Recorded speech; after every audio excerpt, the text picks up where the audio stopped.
We're missing somebody. We're missing somebody. Damn. Oops. That was on camera. That's like. I hate it when the camera catches you actually acting normal. What's the damn deal? It's gonna be one of those. Peter's got it down. I wonder if we can jump forward to number 2, the possible action to increase the environmental health fees. Shannon, She went to was grab here. some glasses. Okay. We did minutes She'll and be back air. in 10 seconds. Okay. That's probably not. I'm looking down through There's the Shannon. She's agenda. in. There we go. Had no glasses. We're jumping to you, Shannon. Shannon, do you want me there now? Yeah. Come on up. Which again is possible action to increase environmental health fees. Shannon's going to guide us through that. We might interrupt you when Jean comes. Sure. Let's go way down this way. I am fine with being interrupted, so. Okay. So, we are here today to talk about some potential increases to some health department fees.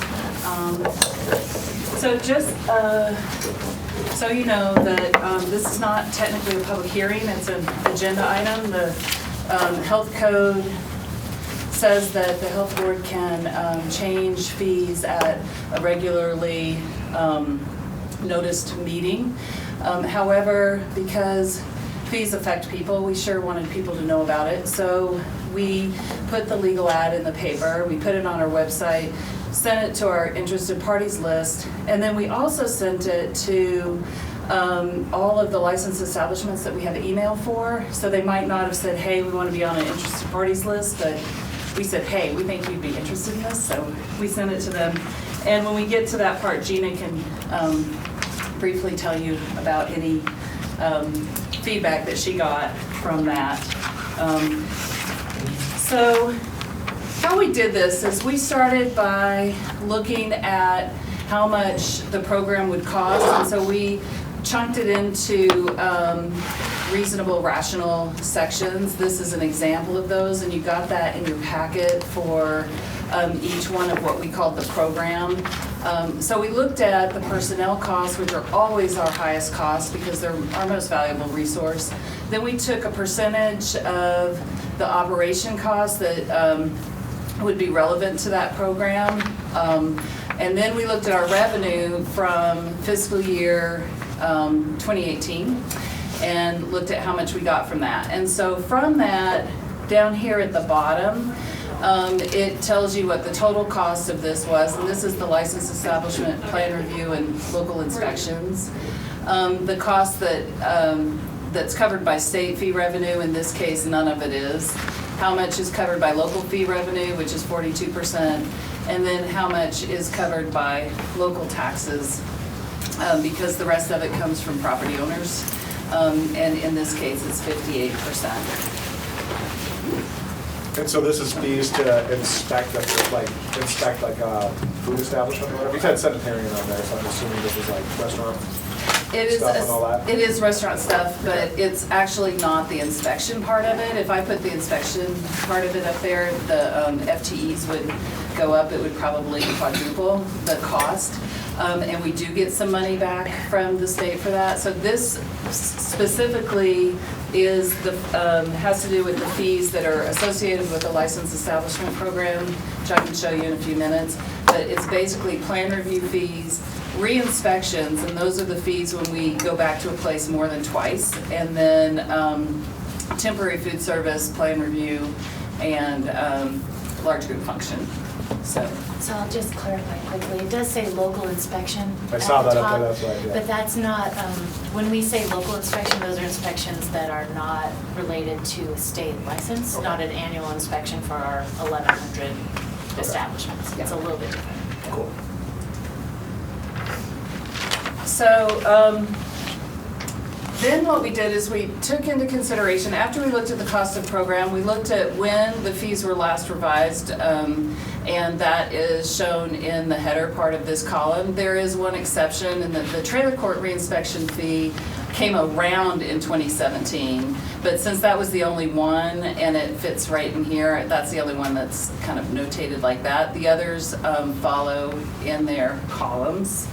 And then we also looked at, once we had those two pieces of information, we looked at the actual service for each one of them, and I don't have it up here, but a good example is site evaluation. So since fees have changed, we've really changed the way we do reporting for site evaluations. We give people more information. We create site plans that we weren't doing before. We would just use the site plan that they gave, and so that's part of all what went into our thinking about how much each fee would be raised. And you'll see, we'll talk about it more in a minute, but you'll see that it's not by just a cost of living amount across the board. A lot of thought went into why these are what they are, and we can talk about any of them.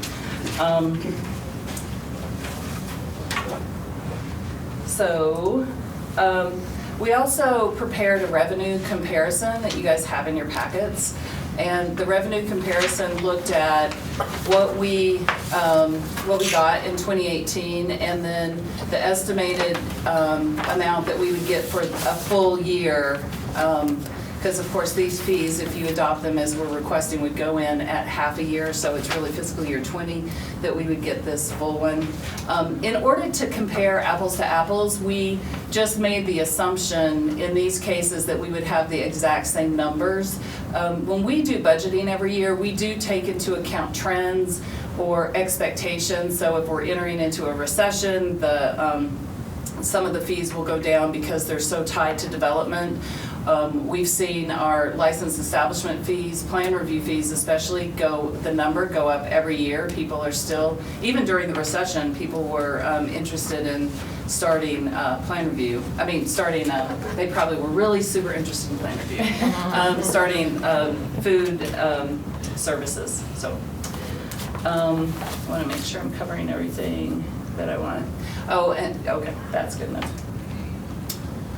So I did want to give an explanation of why, when you look at the revenue comparison, why the fees in there look kind of weird. I should have actually labeled this as something different, but in the 2018 actual, you get some pretty weird numbers here, and that's because some of these are averages. If you take temporary food service, for example, you'll see that there are several different fees for temporary food service, and so the way that we do our accounting, it's not impossible, but it would have been very time consuming to find how many of each one of these we had, how many people paid $80 versus $30. And so we did an average instead based on how many plan reviews we did in total and how much revenue we got. And the average came out to $37.35. So this is an average fee as opposed to the fees that we're charging, which are these fees for a temporary service plan review, which is good because that means that this system has really worked and most people are getting it in at least 5 days before the event. And the same was true with some other fees. And then when you're looking, this is just the revenue comparison. So temporary food service plan review, this also is not a fee. We just added $5 to $37 and came up with $42 because in each case we were raising this by $5. So that's why this fee doesn't match any of the fees that you have on your proposed fee sheet. Then the other thing that we wanted to make sure of is that we are not overcharging anybody, and that all the fee does not cover more than the program cost. And so these are also on one of the sheets that you got. And for each one of these health department fees, licensed establishment, groundwater monitoring, site evaluations, and septic and well permits, you'll see that if you adopt the fees that we're proposing, none of them are have less than, none of them are at zero or less than zero. The right way to say it? Yeah. So there's still, in each one of these programs, there's still costs to the local taxpayer for delivering these services or enforcing these regulations. So now I'm going to turn it over to Gina. We are not going to go through each one of these one by one about why we did it, but because there are some pretty wildly different percentages, we wanted to give you kind of an overview of what we were thinking when we were setting these fees. Yes, that is true.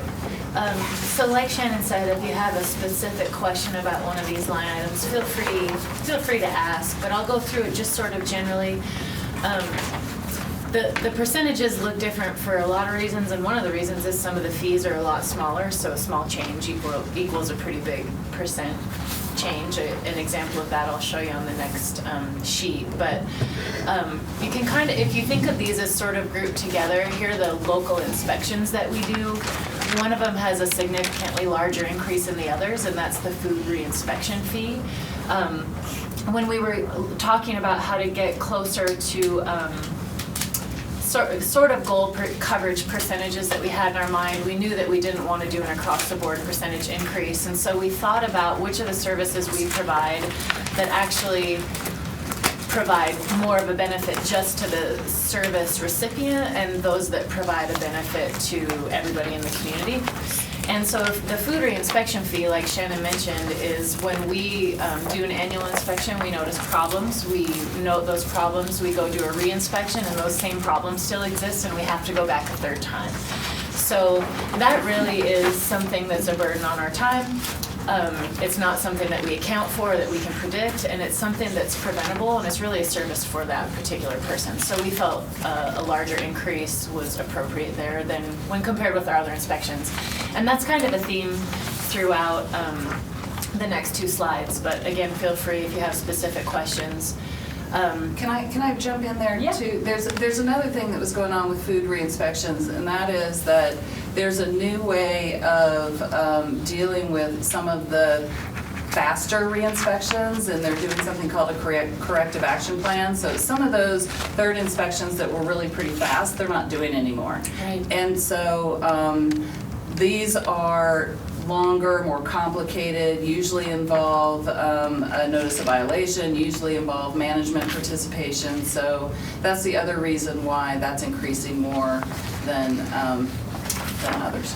And that's an excellent point, because even though it's an increase in fees, I'm not sure if we'll bring in more revenue based on that increase, just because we're doing several of them with the corrective action plan, which is more putting the onus on that operator to make changes and demonstrate them to us, rather than us going out and sounding like a broken record. And I was going to wonder which one of these is the largest burden of the organization, from like time-wise. So if you map like hours spent versus whatever, which one of these categories is like the biggest hit to your guys', I guess, lack of a better term, revenue neutrality?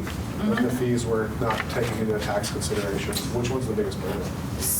Specific to this category or just in general? Could be these categories, but anything really. I'm trying to figure Well, out. it's hard to pinpoint one in particular, but there are some that definitely stick out in our minds.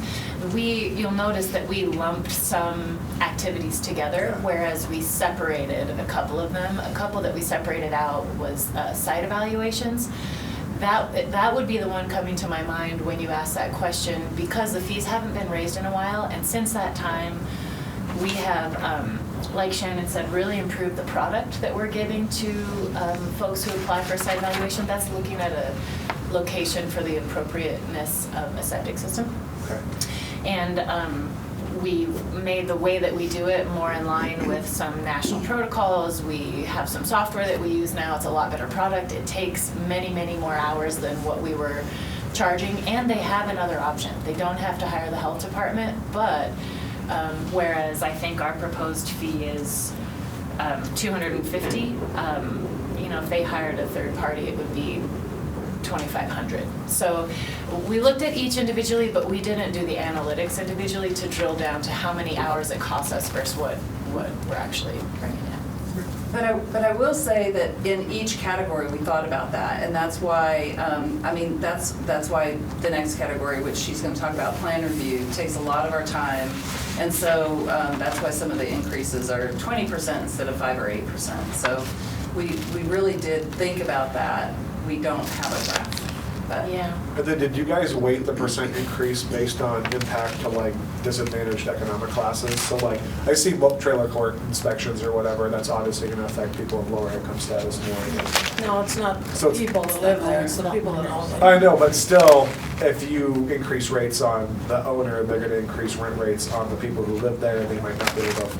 There's an impact downstream no matter what, right? So that's why I'm wondering if there's any weighting on where it affects socioeconomic classes as well too on percent increase. I think instead of doing something that specific, what we did was try to determine what was reasonable as far as what percent is covered currently by tax dollars and what kind of benefit the entire community is getting from that rather than just the service recipient.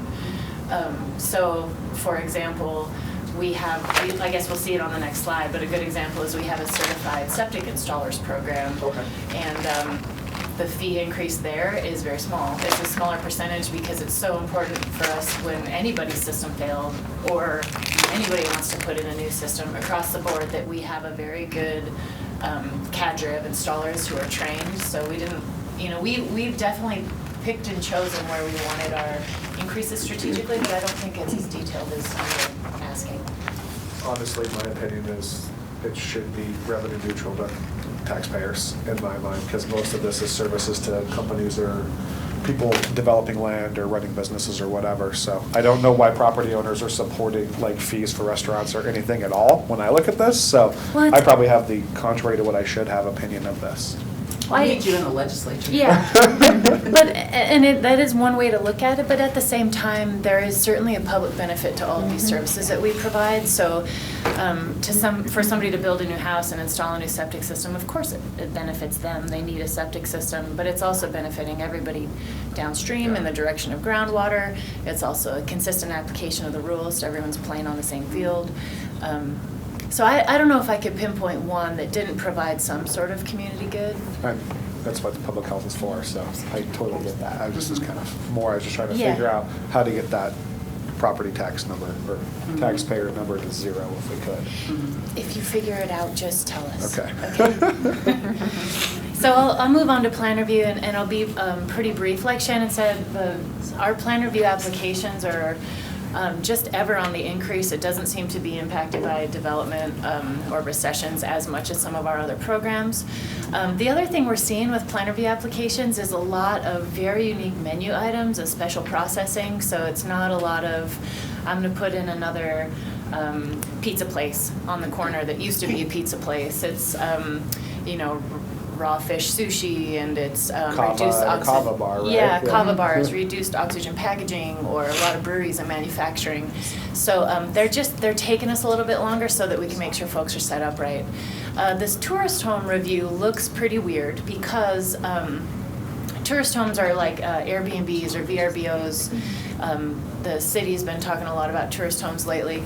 So we've had a push to get our tourist home license, the existing tourist homes licensed, a higher percentage of them licensed. There's some complications with that, but one of the sort of incentives or things that we were trying out was a lower plan review fee for those tourist homes. And then it used to be based on the specific water service or specific wastewater system would be kind of additional fees to this sort of half-rate plan review fee for a new tourist home. But what we found was that if you were a tourist home on a well and on septic, you were paying more than what a new hotel in the city would pay, and we didn't feel that was fair. So it's really a restructure rather than an increase. So if they're on city water and sewer, they get a bit of a break, but otherwise they're paying the same fee as other public accommodations. So in that case, are you doing a quick water test on their well included in that? I mean, why is the well? It's actually a different construction review rather than a water test. So there's a circular, a state guidance for licensed establishments that are not served by public water supply. It's called Food and Consumer Safety Section 1. And it has some minimum standards for location and construction and some testing requirements. So we upfront make sure that their water supply can meet that. Some of these tourist homes, you know, are cabins or they're drinking surface water, and there's actually quite a bit upfront that we have to put in place before we're willing to give them a license and say that we're confident in their water supply. The modified review, change of ownership, and to review a special process, those are identical increases. They're a pretty similar review as far as the resources that we put into it. Here's that non-public water supply review if it's separate. There are things that are not tourist homes that we do that review for.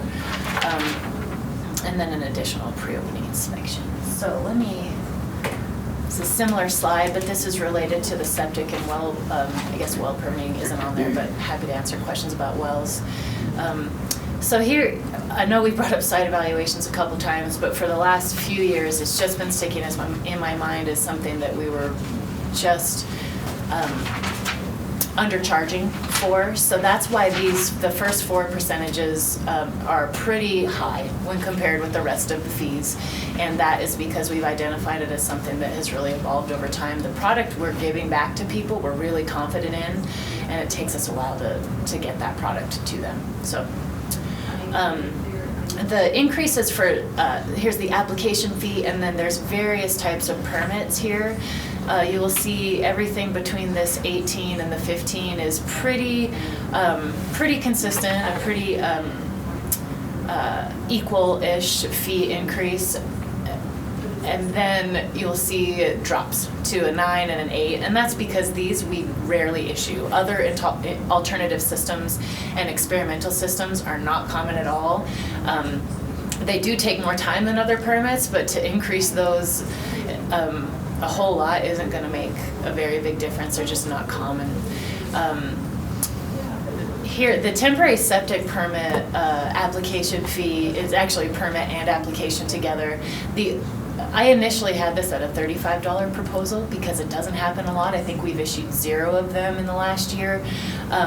But the reason I propose an increase is because if we ever started to issue a bunch of these, and I'll tell you what they are, $30 certainly wouldn't cut it. What a temporary septic permit is for is when the health department is super confident that public sewer is on its way. We have a real firm belief or some sort of commitment from a utility that a place will be served by public sewer in the near-ish future. We let them do whatever it takes to limp by for 1, 2, 3 years, and we're thinking Sealy Lake. So if that project can hopefully keep marching through and the plan is to connect people as you go, we would be willing to issue, you know, if somebody's system failed, we don't want to put $10,000 in and then connect in the next year. So that is, compared to the rest of the percent increases, it's a big one. It's still only $45. So that's kind of, well, I guess here, a reinspection or site visit, that's very similar to the food reinspection. That's a larger percent increase than these other fees. These are to keep our installers certified. So we feel like an installer should pay more of a burden if they didn't do it right the first time than they should to just continue to remain knowledgeable and up to date. Okay, so before we get into the proposed motion, Shannon asked that I provide more information on the outreach that we did. We actually sent 598 emails when we compiled our interested parties list along with the license holders that we had emails for. And I got about 12 to 15 reply emails from various folks. And for the most part, it was pretty clear that the folks that responded and said, I can't afford a fee increase, hadn't actually gotten into the memo or into the PDF that provided the details. So I read each one and I thought, you know, I went into our list to see what background that person had and tried to respond in a way that made sense to them. So for example, one of the increases was, the replies was, I'm a small business, I can't afford any fee increases. She was a one-person wedding cake baker. And so I responded to her and told her that actually these fee increases don't apply to her because it's not an increase on the state license fee. A lot of people read the email, thought their annual license fee was going up. That's set by the state, not by the locals. So I think that was helpful. A lot of people just said, hey, thanks for sending this out at your own will. But I did let everybody know that if they wanted to comment on the fees, that the way to do that was to come here, since it wasn't a public hearing, that we weren't taking written comment, that they were encouraged to attend. That's what we have. All right, thank you. And then I see you've got a proposed motion. Did you talk about that? Oh, I'm sorry. No, I didn't even read that. Let me explain that too. Sorry, Shannon. Because this is a little different than was in your memo. Yes, this is different, and this is something that we just kind of came to our attention this week. And that is that each year we send our certified septic installers a renewal test. It's a short 10-question true and false. We also send out, it's also a way for them to provide feedback, and then we compile it and kind of reflect it back to them in the next year. So it's something we like to do. But there's an annual renewal exam fee that you saw on the previous slide. And it's problematic to have that fee change on January 1st because we'd be charging two different fees for the certified installers test this year. So rather than tell people, hurry up and get it in before January 1st, or arbitrarily say, we're pretty confident this fee will be adopted and so the fee is this, we would rather have the certified installers renewal exam test go into effect immediately after the meeting, should you adopt this motion. Rather than, and have all the rest of the fees go into effect January 1st, so that we could get that mailing out and just let folks know that the fee went up by $5. Is there any board or staff discussion or comments at this point? So we've got a proposed motion is essentially what's on the slide here as opposed to what's in front of us in writing.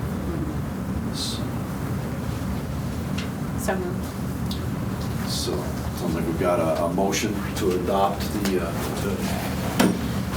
environmental health division fees as proposed to go into effect on January 1, 2019, with the exception of the annual renewal for certified installers, which will go into effect immediately. Any board or staff comments or discussion on the motion?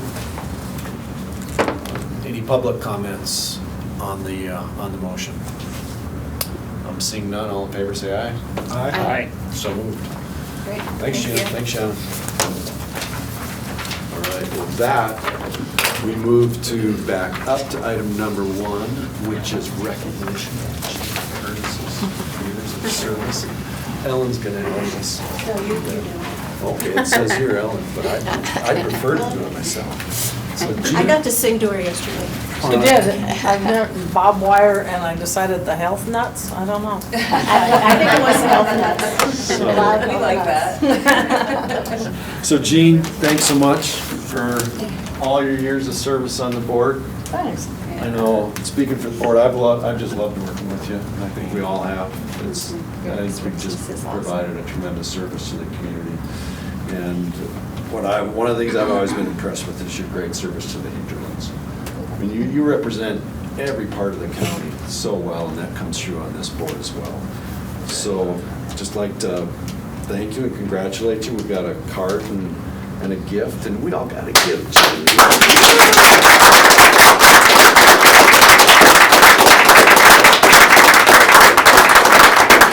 I see Peter's here, and Pete left me a message earlier this week. Apparently we have, if not matching, close to matching benches that we'll have in Milltown. So we can go out and sit our benches together.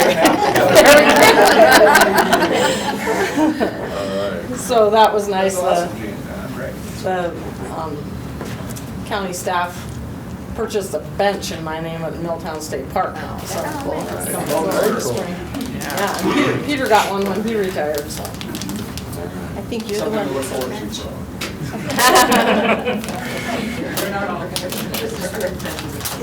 You've been such a support and with such clear feedback. And I think support and scrutiny need to go together to really be helpful. And I think Jean has brought both. Thanks. something in here. Yeah, I figured one of you guys would have a pocket knife on you. No?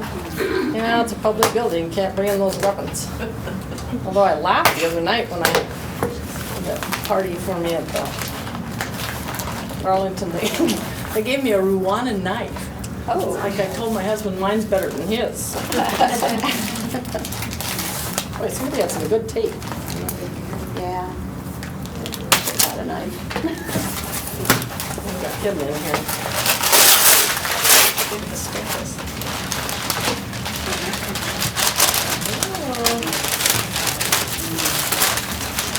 Oh, isn't that pretty? I gotta see which way it goes up. Super cool. It's really pretty, very pretty. Made by, it looks like somebody locally. Of course. Kiki Only local. Renator? Yeah, Lives in Missoula. that's really pretty, thank you. All right. It's colors I like, too. All right. Thanks to all of I you. appreciate it. Thank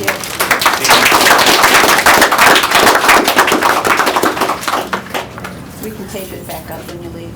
Okay. You open it again when you get home. Right. Where we're at, the agenda. So with that, it looks like Peter's gonna come up. I'm just gonna say. Yeah, you bet. I wish you well. Thank you. I'll call you and see what I'm supposed to be doing as I retire. All right, thanks. Bye, Peter. All right. So with that, we're gonna temporarily adjourn as the Board of Health, and we're gonna convene as the Air Pollution Control Board. And we're gonna keep going with our fee increases, and Shannon's gonna walk us through the proposed increases to air quality fees. Right. And we have both of our air quality specialists here who can talk about the fees as well. Any questions? So you're going to see your packet, I mean, pretty much looks the same. We have two of these, so we're only looking at the outdoor burning permits for the minor sources and industrial air permits. And you'll also see that the industrial air permits haven't gone up in 10 years, so it's been a long time since those have gone up. And, but we did the same thing. What we did is we looked at how much it was costing us in staff time to do the program, and then took a percentage of applicable expenses, looked at how much revenue we got in fiscal year 2018, and those are 2018 expenses, and then have this little calculation that shows for outdoor burning permits, about 35% is covered by local taxes. And then this over here just was to help us think about all the things that we were including and also maybe things that we weren't including. So that's what this list is all the things that we're doing for in that program. And then as in the other fees, we have the last time the fees were, I should have said revised probably, but since 2009, these have been the fees. And then 2012 is when actually an outdoor burning permit fee was adopted, and it hasn't been raised in those 7 years. And so again, it allows you to see the percent increase that we're doing. And this one is just, 40% because it's so small. It's going from $5 to $7. But there are reasons why we did the same thing that we did when we were looking at all the air fees, all the health fees, is like which of these takes the most time? And so Ben is here, came in even when he's not feeling well. Thank you, Ben, for showing up. I didn't expect it. Stay in the back of the room. Yes, in the back of the room. So he was saying the applications aren't taking as much time as doing the inspections and the complaints that he's doing. So that's why these are going up more. And this fee, which Ben could explain what a transfer fee is, but it has to do with a mobile source that is operating in other counties, and they're transferring their permit into this county. Nope, that's not even it. That's what I thought it might be. So Ben will have to explain to you what. Just moving, that's all. Oh, moving from one location to another? Oh, that's super simple. This has not gone up since 2003, so it's been a long time, which is partially why that one is at a 50% increase. We did the revenue comparison. I didn't do what I did for the health fees, and I wish I had. So we didn't get any industrial source applications in 2018 at all, and didn't get any, got one permit transfer in 2018, but 2 is more common, and so I put the more common ones down here, but it makes it a little harder to compare apples to apples. So, but this is, you know, what we would expect in 2020. I didn't raise any of the other numbers, however. So I was inconsistent there, I apologize for that.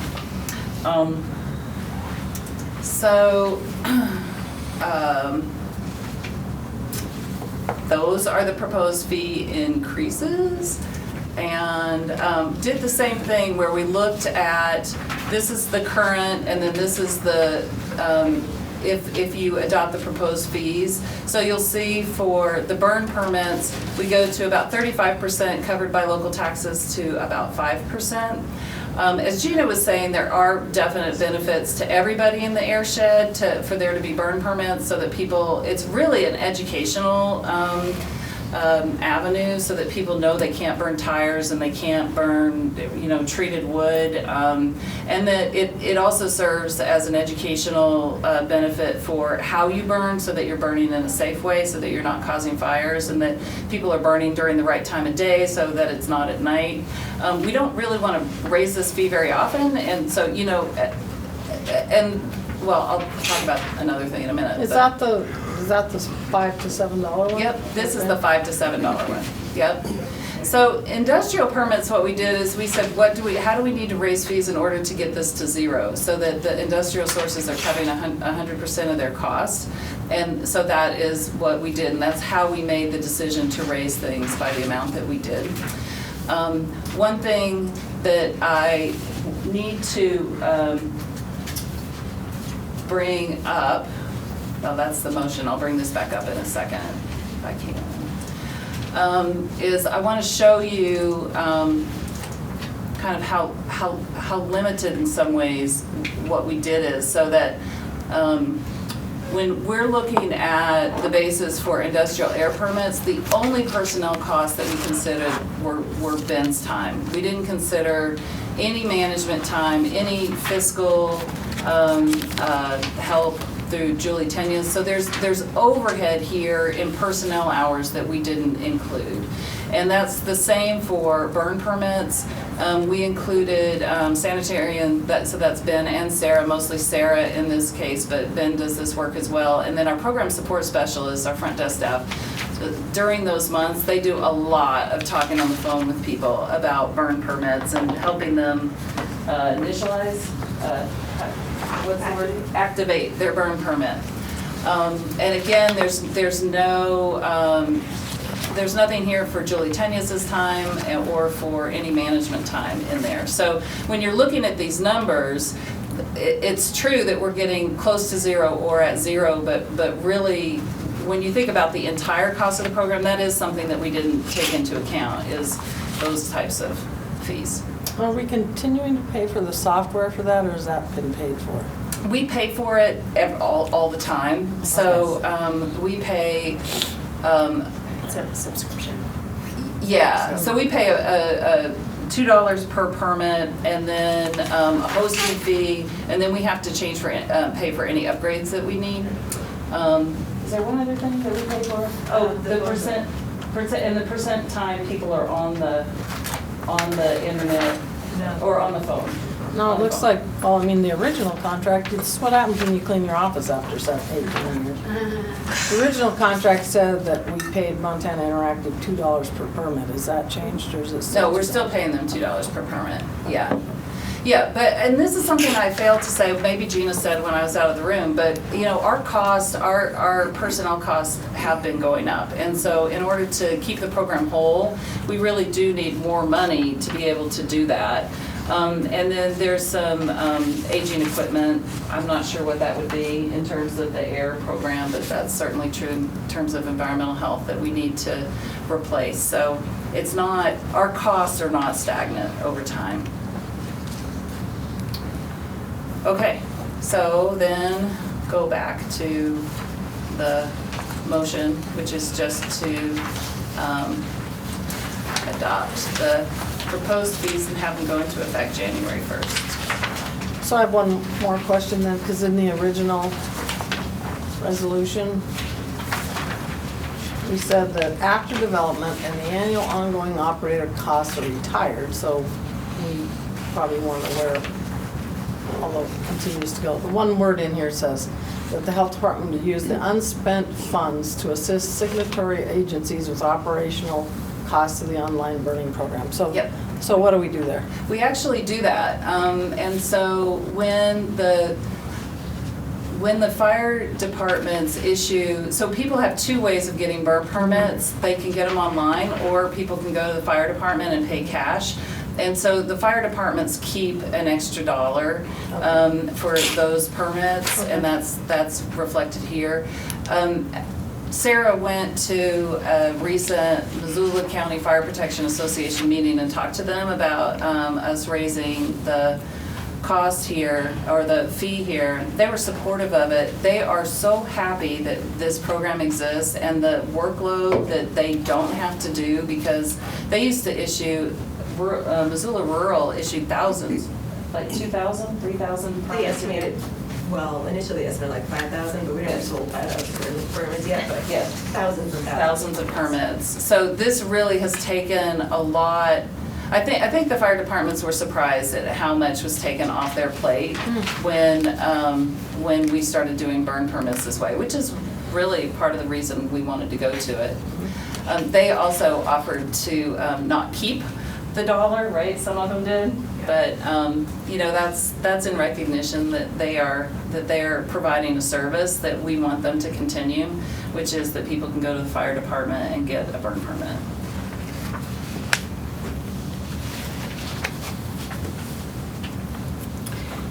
So Shannon, the presentation reflects the 780 for the industrial source, right? Okay. We have spoken about the possibility of pushing that to 800. Right.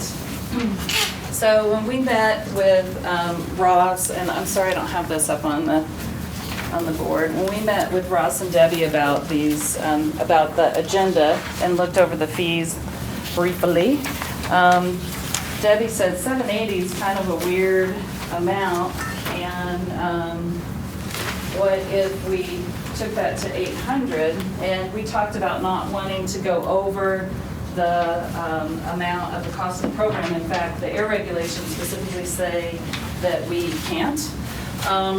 And so this is the worksheet that we used in all cases, and you'll see here in front of you is if industrial source annual renewals went to 800 instead of 780, it would bring in $740 more. So in that case, if that was something that the board was interested in doing, it's important that we show that we're not collecting more money than the program costs. So in that case, on page 2, if you look at, I added a management and financial line and just put in 21 hours, which would be my time and Julie Tenius's time at an average hourly rate. And you can see if you look down at the very bottom line, with that increase, we would, if you take the more full cost of the program into account, we're still not going over the amount that the program costs the department. And the 800 was consistent with the state, what the state charges? The state Or less charges than? less than. So the state charges $900 for an industrial source permit plus a fee per ton of emissions, and we don't have that per ton of emissions fee. So we're still quite a bit cheaper than the state.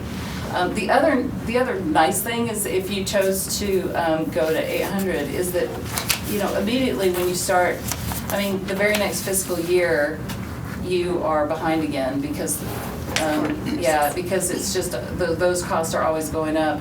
We really don't want to raise costs every year, fees every year. It's a lot of work to look at it unless we came to you and just said, hey, we just want to raise everything by 2.5%. We've done that in the past with the board, and the board's like, we'd like to see you do a little more analytical thinking. with the fees, and so that's what we were attempting to do here. Do people applying for this pay both a county fee and a state fee? Or does that only apply to like counties that don't have the resources to do this? Do you want to answer that question, Ben? You want to come up here and, so I'll block Ben from you. I have a cold, so maybe he should stay. Oh, far so maybe away. I should just be like back here. I'll talk loud. No, never mind, I won't do that. Oh my gosh, you sound awful. All right, thank you. A source can choose to have a state permit. They don't have to. That way they can move a source out of the county. But we are basically sort of an independent, separate permitting agency for sources in Missoula County. So the answer is basically there are some sources in the county that have just a county permit, nothing with the state. There are several sources that also have dual permits because they choose to, so they can operate here or in some other parts of the state. No other county does that. We have the history of violating air pollution standards, and we have certain rules we have to put inside our air stagnation zone, and that's why we have our own permitting program. And also it allows us, of course, to go visit our sites annually versus the state, which has far fewer personnel per source, and they cannot visit every site every year, at least make the attempt to. And we did add rules a few years ago to allow somebody to come in and temporarily operate under a state permit until they get a permit with us. That's what the Chipper and Bomber did. You want to tell us what the transfer fee is then? Oh, you said that was just moving It's just with them. moving. It's so that we know where they're going and when they're going to set up, and it also prompts them to actually tell us. So like we'll do an inspection, see how things are going. Do they have water trucks available? Do they have their spray bars? It's amazing how many times there's miscommunications and people forget to like put their spray bars back up when they move on to another site. So, you know, So it does take some time. it's just good to be able to keep tabs of where sources are, maybe for complaints and other reasons.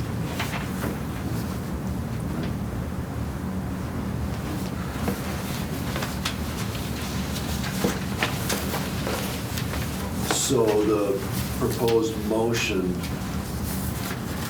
with that, is it clear, do we have it clear that would, the fees as proposed would be, include the 800? I don't think that's clear right now. I think you should make that super clear if that's what you want to do. These were, I'd say what was proposed was $780, but I wanted to bring you the information for, being able to justify 800 if that's where you choose to go. And the analysis is that $800 is justified and doesn't exceed the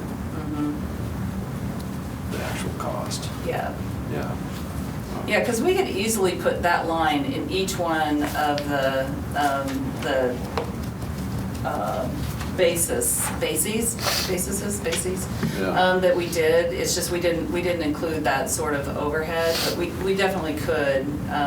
Seems like it might be a good idea next time. Yeah, can remember to do that. Yeah. Yeah, Because it exists. It's true. It's a thing. well, the department needs revenue to pay staff and whatnot. So my only question is the public was notified of 780, right? The public was notified of 780. We got just a couple of comments. They were sent out specifically to the sources, and one person did respond, don't do that.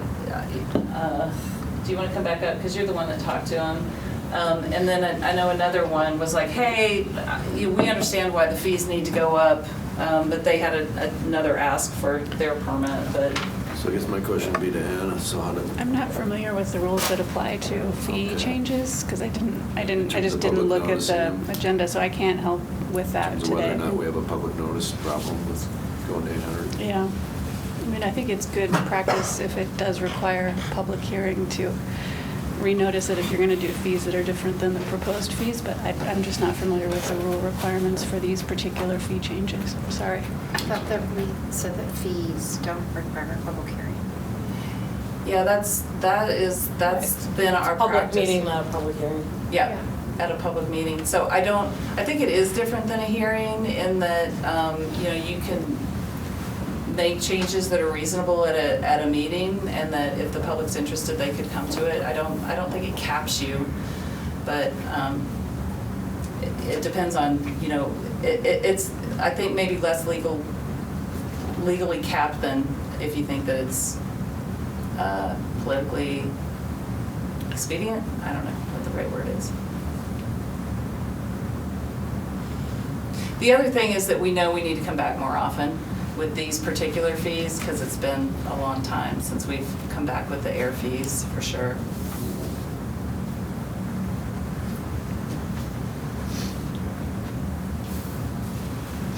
I'm comfortable with the difference between 780 and 800, so I would recommend that the board adopt air quality fees as proposed and amended here today, especially with the industrial source annual renewal from $780 to $800 to go into effect January 1st, 2019. So we've got a motion in front of us. Any board or staff comments on the motion?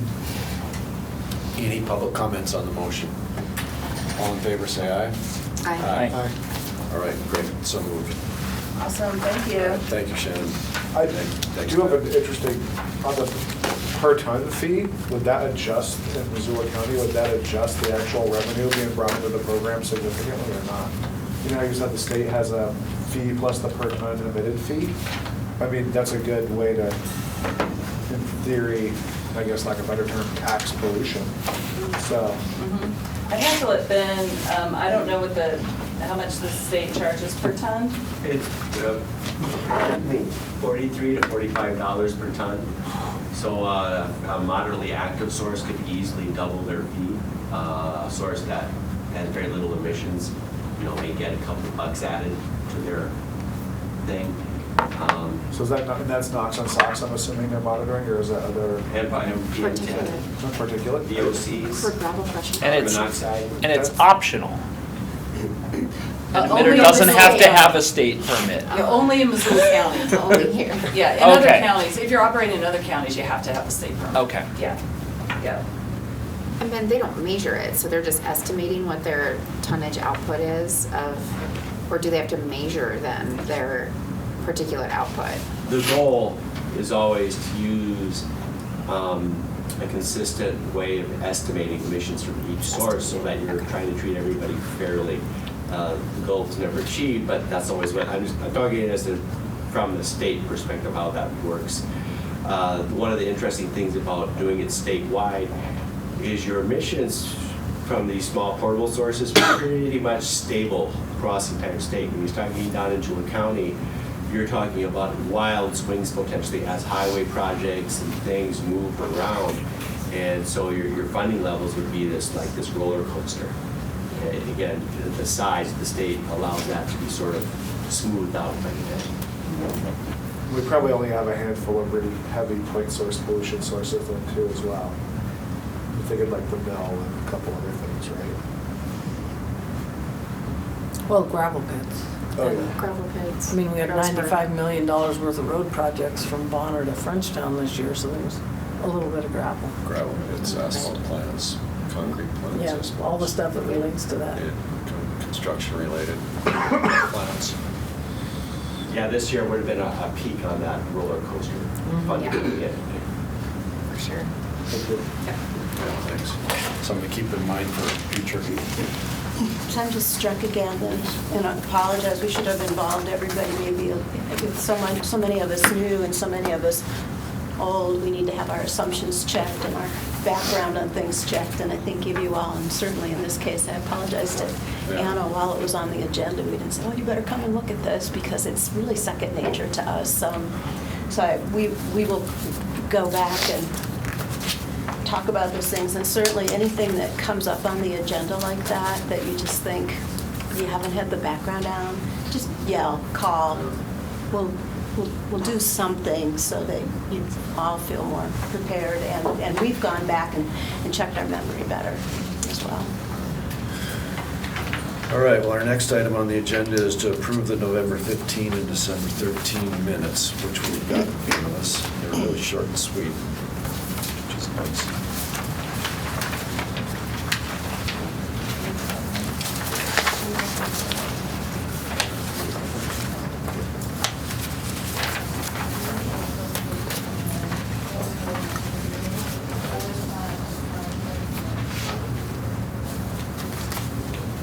I'll move approval of our November and December minutes.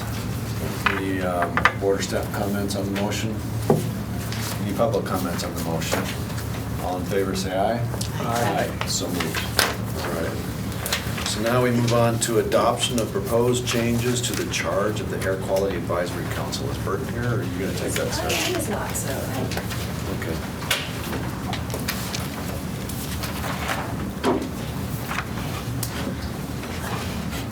I apologize, I wasn't planning. So, is The charge is up there, Sarah. I think it's the very last. Okay, great. So there are That's the wrong that one. is not the right one. Oh, I I'm read sorry. it incorrectly. Water It says quality. A. It does say A, but I'm just gonna click on it again. Looks like it got named. Try the one down there. There's water quality in charge. On the air again. Try the air again. A lot of times. Okay. Yay! All right. So there are some proposed changes from the Air Quality Advisory Council.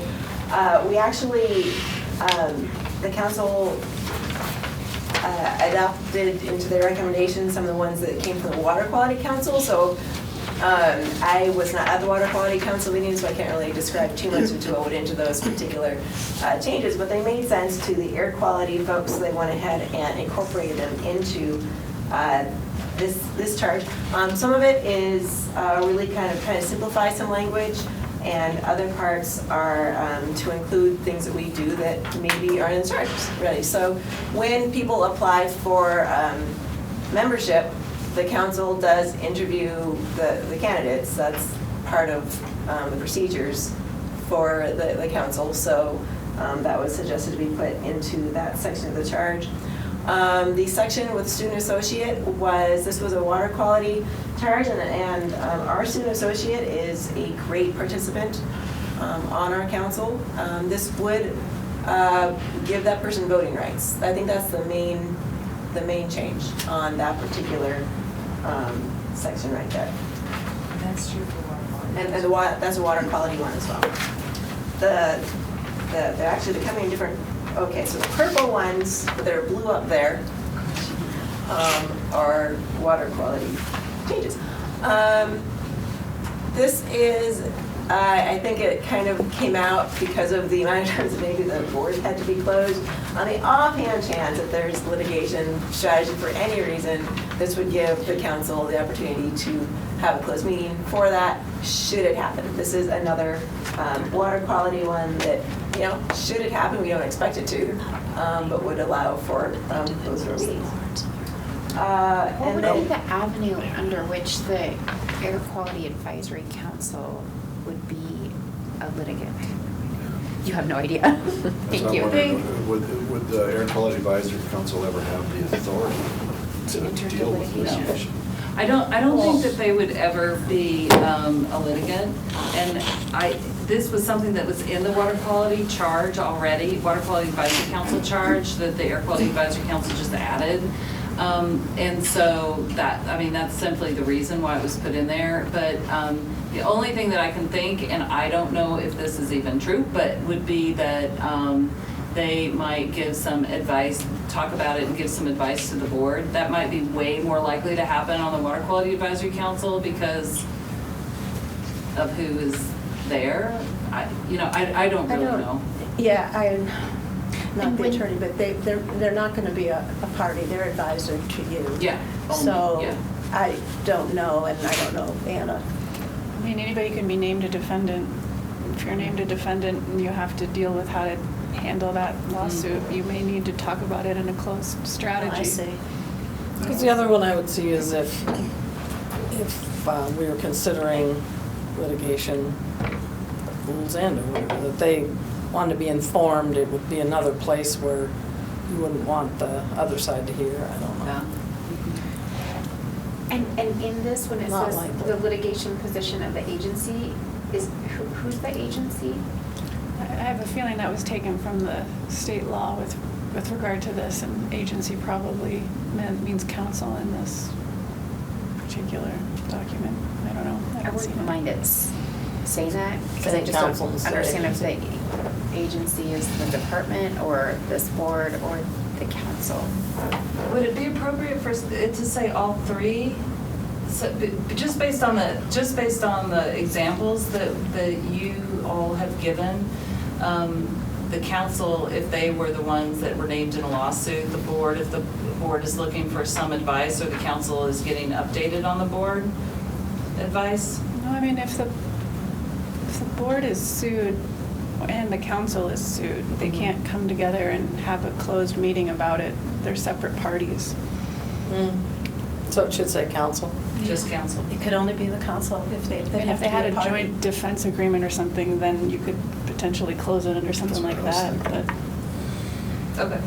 So it would, Well, they if it just serve a- stays, if it stays in there, it would have to be council, because they have to be a party in some, what I'm understanding is they have to be a party Well, it says before that- they have the right to close the meeting. And since there are advisors, wouldn't we just invite key members of that group to discuss something at our closed meeting?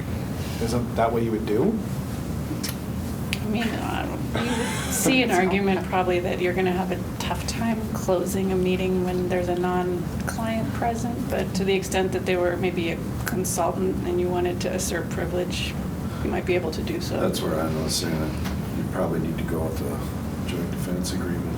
If this exists in the law, to what extent, and it seems quite rare, and I realize the charge is guidance, so you don't want to have something silent, no guidance.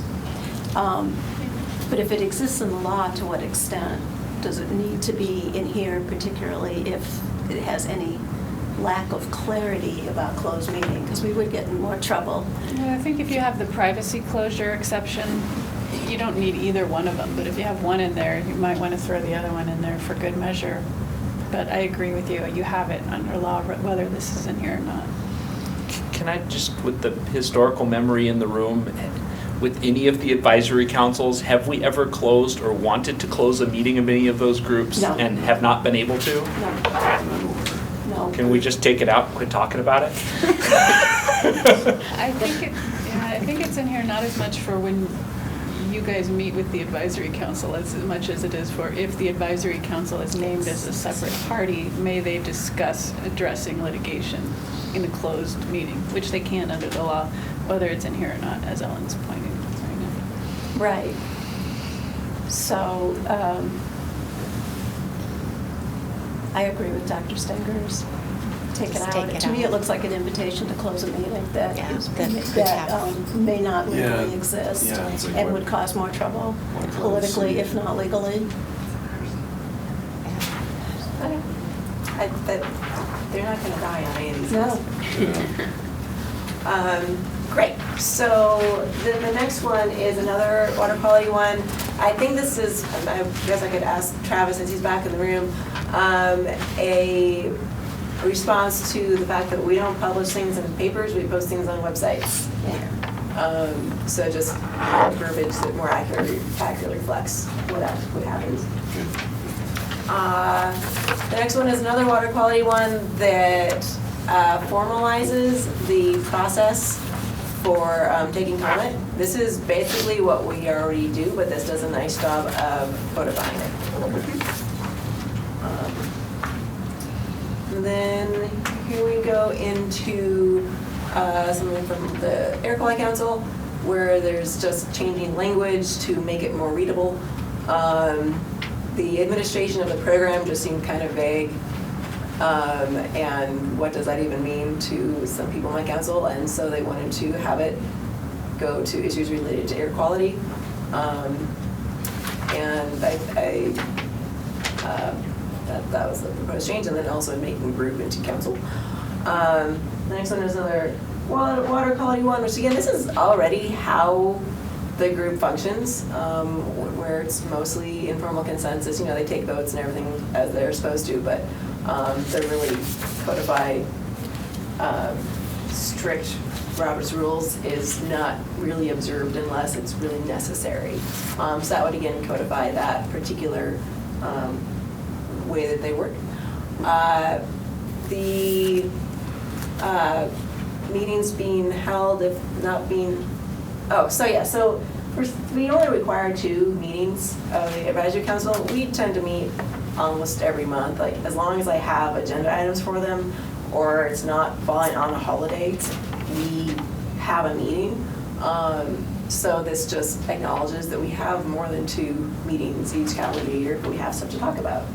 But that is in the air regulations, that the Yeah. council has to have Yeah. those 2 meetings Yeah, each so year. that is still within the charge, and then just kind of expanded upon if there are agenda items, they'll meet more often.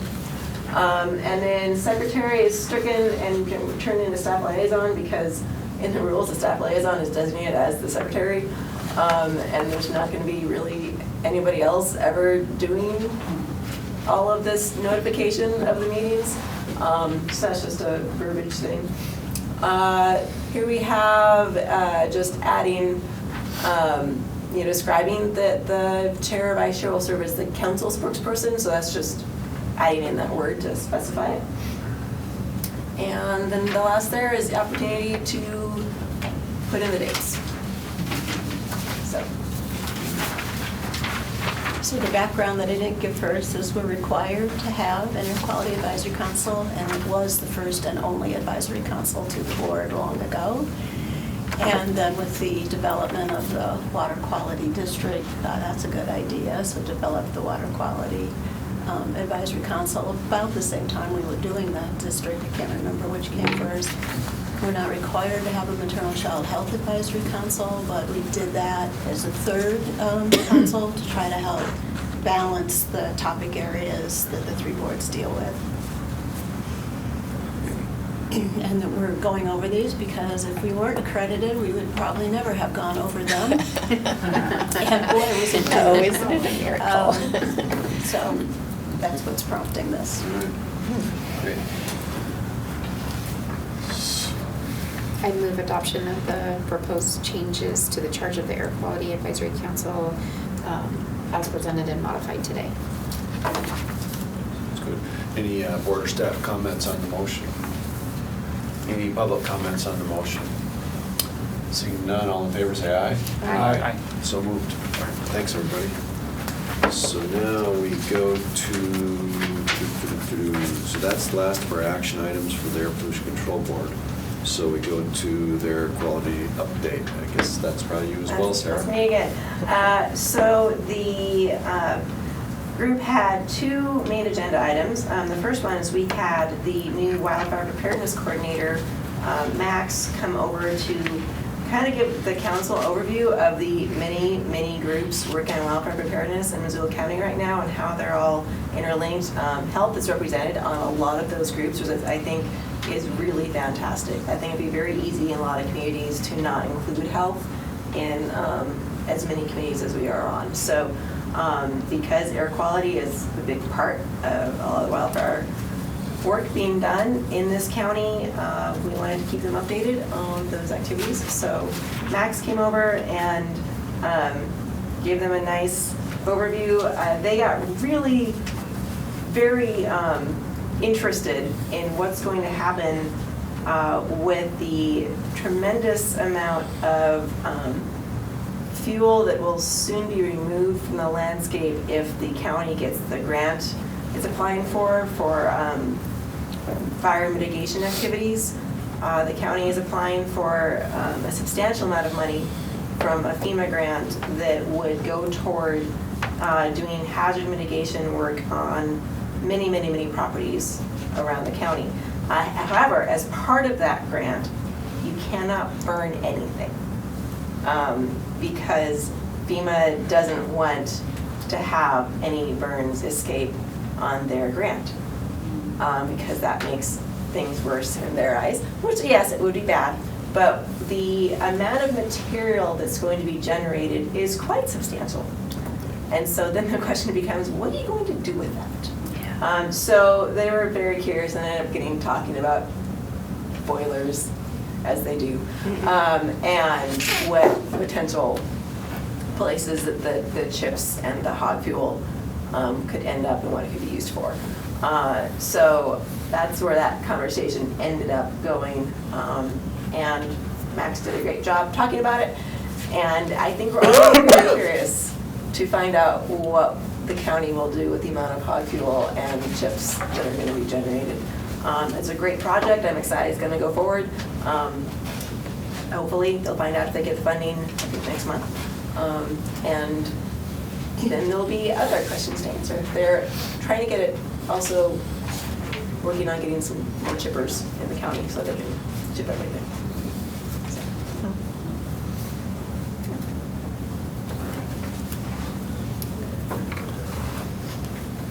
Thanks, Sarah.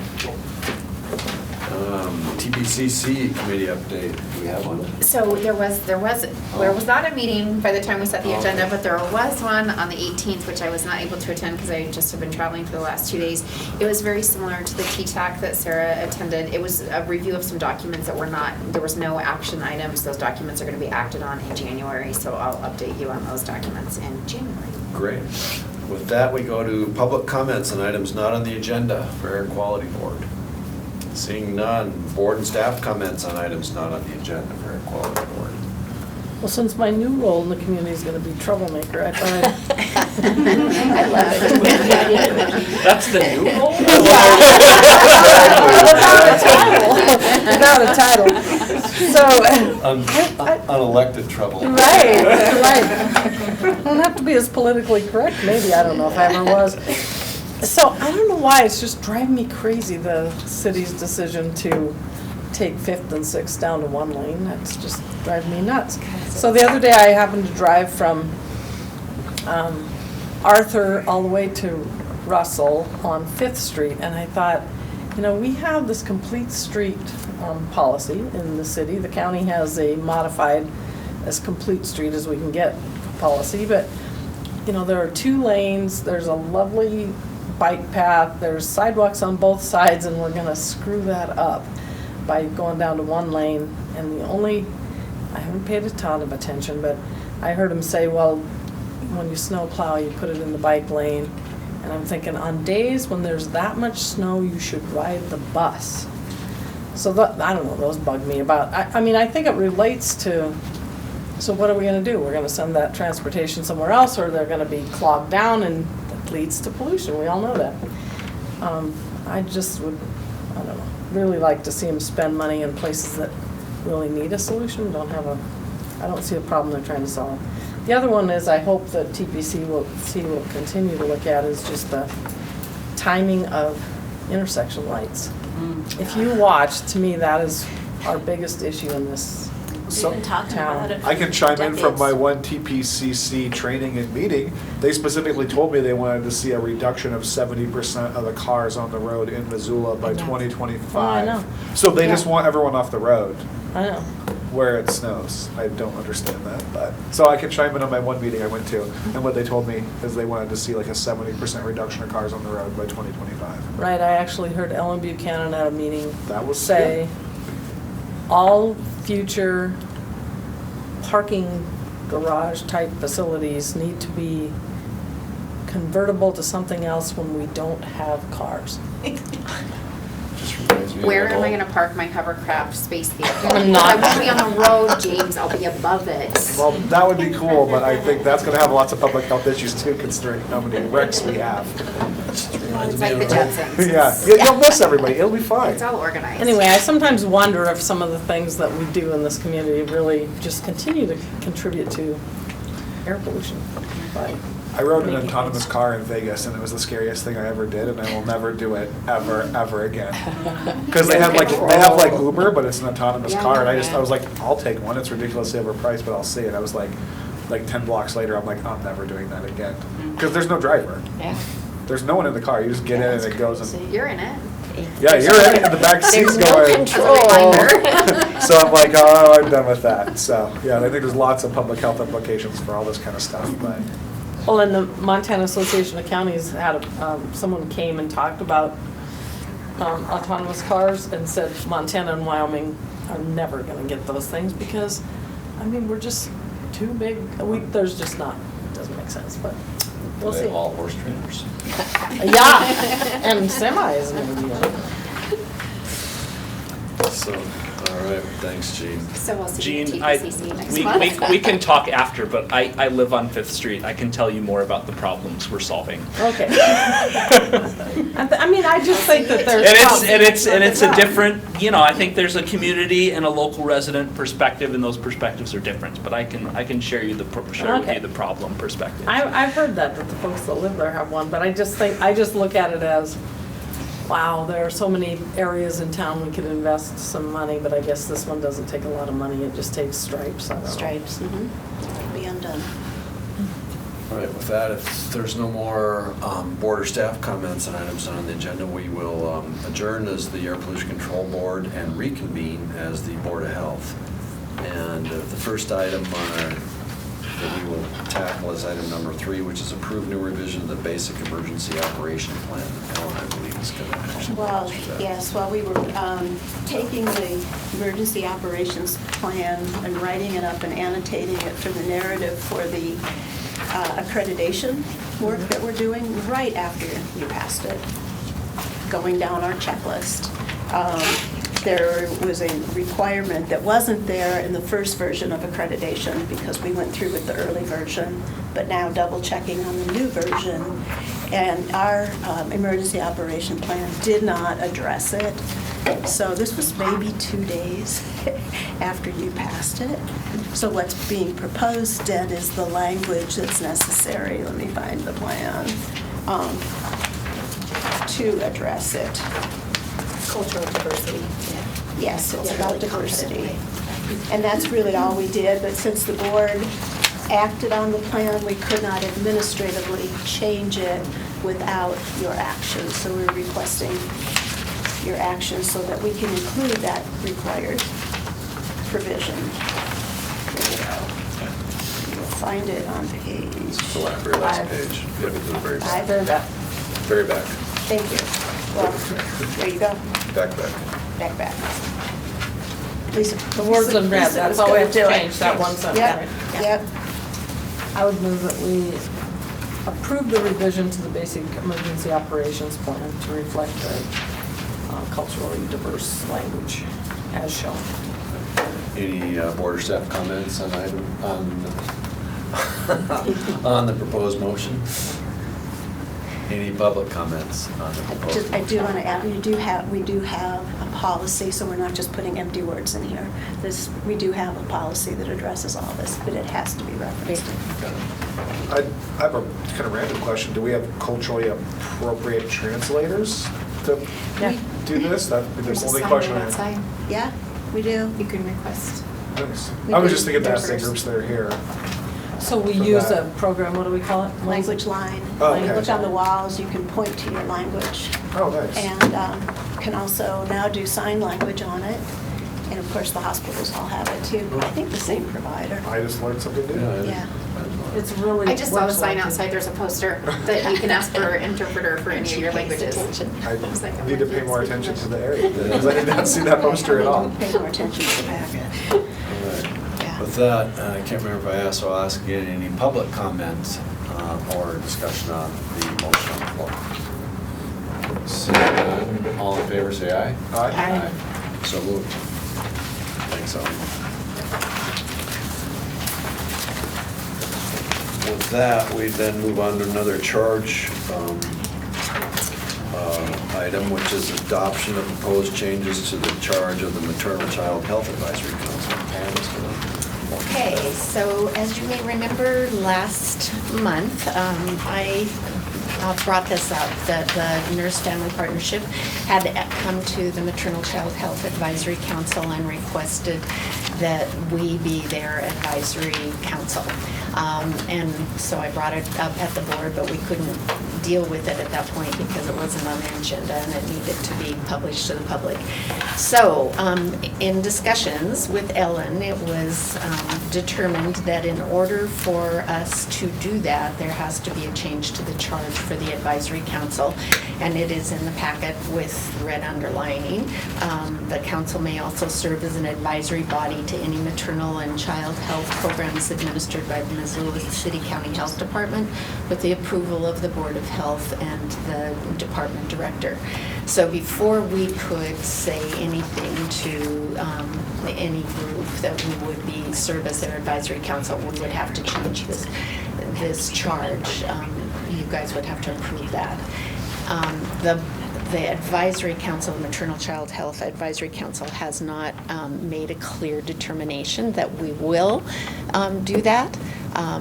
And we'll discuss that at our next meeting in January. So this is just changing the charge in case we come back and ask for that it would be okay with our charge to fit that in. So with this change, the way, and I'm very unfamiliar with this, so I'm just kind of, what I'm reading here for the red underlined is that the council may also serve as advisory body to any maternal and child health programs administered by Missoula City County Health Department with the approval of the Board of Health.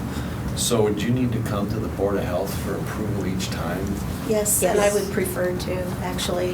We wrote this generically. The advisory council, we certainly, as staff, take their advice and back and forth and work with them.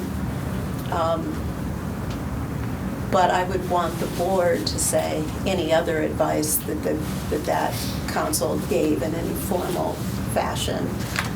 Otherwise, it could just be wide open, and they're really not. They're primarily to serve by advising the board.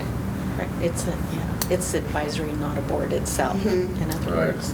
And so you're worried about delegating authority then? Yes. Okay. Yeah, and we also talked about not stating at this point that it was the Nurse-Family Partnership, because in 3 years, it could be something else, or it could be We've known them renamed to differently. change their or- names, yeah. Yes. Right, and Right, so. and it could be a different. So those are the program reasons that it doesn't state the particular program for which there is a need, otherwise we have a duplicate, almost the same people going to some of the meetings.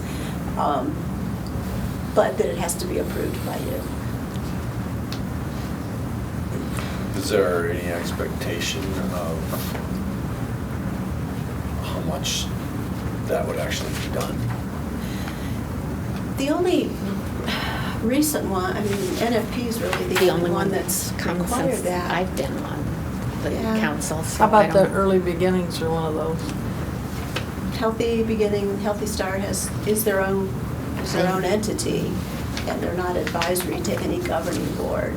So looking back, I only see this one. Looking forward, I suppose it could be something else. We start to see more of those requirements with grant dollars. So I guess if we run into clunkiness, then we'll. Yeah. But, Then we'll they wait don't to- even meet every month all the time, so we would have the opportunity to bring it to you. So Yeah. basically, Just opens the door. I would, and I would suggest in light of the conversation about closed meetings, even though this is in here, and not being proposed to be removed, but at the top of page 2, it does have a statement about closed meetings, and to keep things consistent, whack that. well, if Pam. Maybe if you're close okay to with that. discuss strategy. Yeah, given the same reasons that we're looking at not Yeah. putting it in air, and I think we'll be taking it out of Kind of water. be consistent with these charges. The other thing I was asking about, just in terms of consistency, is that the language in the air quality one, that, I mean, it's under process, but the basic statement that the council can talk about anything they want relevant to the air quality and bring those recommendations forward to the board. I don't see anything like that here in Yeah. this council, but I assume the same would apply. I mean, anything relevant to maternal and child health that they want to talk about and bring forward as recommendation to the board, I think that's probably how they should operate. And there's probably a publishing post, And- so maybe we should. And how they just have refer it. been too. Mhm. Yeah. When I first started here, the charges for the 3 advisory councils were more similar. And then because some have had some different changes over time that weren't considered necessary in the 2 other councils, that's where we're starting to see now more variation in some of the language. You know, I don't see it in the water one either. It's assumed, it's not explicit at all. Maybe that's fine. Here's my- I don't need to- It is Post a guess, is in but here. There's no published, it's already said the agenda will be posted. Yeah. So this one's already been updated. it is my guess that that air statement goes all the way back to the creation of the local lead authority for air, which would have been late 60s, early 70s, and that's how that program language was put in there by requirement. Yeah, These did not have that origin. that's a bit of a unique animal because it's the only one that's mandated, the only council that's Right. mandated. Right. I'm fine. I don't think we need to go adding language. It's just. So it probably makes sense to strike that one though. The public Yeah, meeting. on page 2. The, Or the closed meeting. the last part of, last sentence of paragraph 1, I guess it is, paragraph 1 under public participation. I just found that the further you get away from an attorney directly, like maybe sitting next to an attorney, the more likely that somebody will, with great intent, think that they should close a meeting. And you really only have a very few instances where they can do that. So. Because I think they can close the meeting when they don't want the public to hear what they're gonna say. I mean, Mhm. I haven't seen these groups do it, but I think we've all seen other groups I have. do it. Yeah. Well, I would move that we amend the charge for the Maternal Child Health Advisory Council to include the new language proposed in red, and then additionally strike the last sentence of the first paragraph on the top of page 2 in regard to closed meetings for strategy, litigation strategy. So we've got a motion on the floor. Any board or staff comments or discussion on the motion? Any public comments or discussion on the motion? Seeing none, all in favor, say aye. Aye. So moved. All right, thanks everybody. Thank you. Let's see. With that, we move on to item number 5, which is our updates on strategic priorities, both for Missoula Healthy Families and Health Services. And Sarah's going to help us through that. So this is our year 1 work plan, and I'm just going to talk about strategic priority 1 with goals 1 and 2. And so the first strategic priority, community health, is Missoula Healthy Families, and we had talked about restructuring Missoula Healthy Families, which is previously, Vicki would describe that as our core home visiting services, so that we have efficiencies to better serve that maternal child health population, and that's by the end of the fiscal year 2021. So that's our overall goal. And for, just to give you an idea of how I envision a little bit of restructuring of this, we have our 3 units under the Health Services Division, Gesundheit. And there's clinic services, nutrition services, and then the maternal child health home visiting services. And then I have 2 supervisors, and Kara in the orange is the supervisor of our Nurse Family Partnership Program. And she has, it's a 5-county collaboration. And so she actually supervises 2.5 other FTEs of nursing staff in other counties.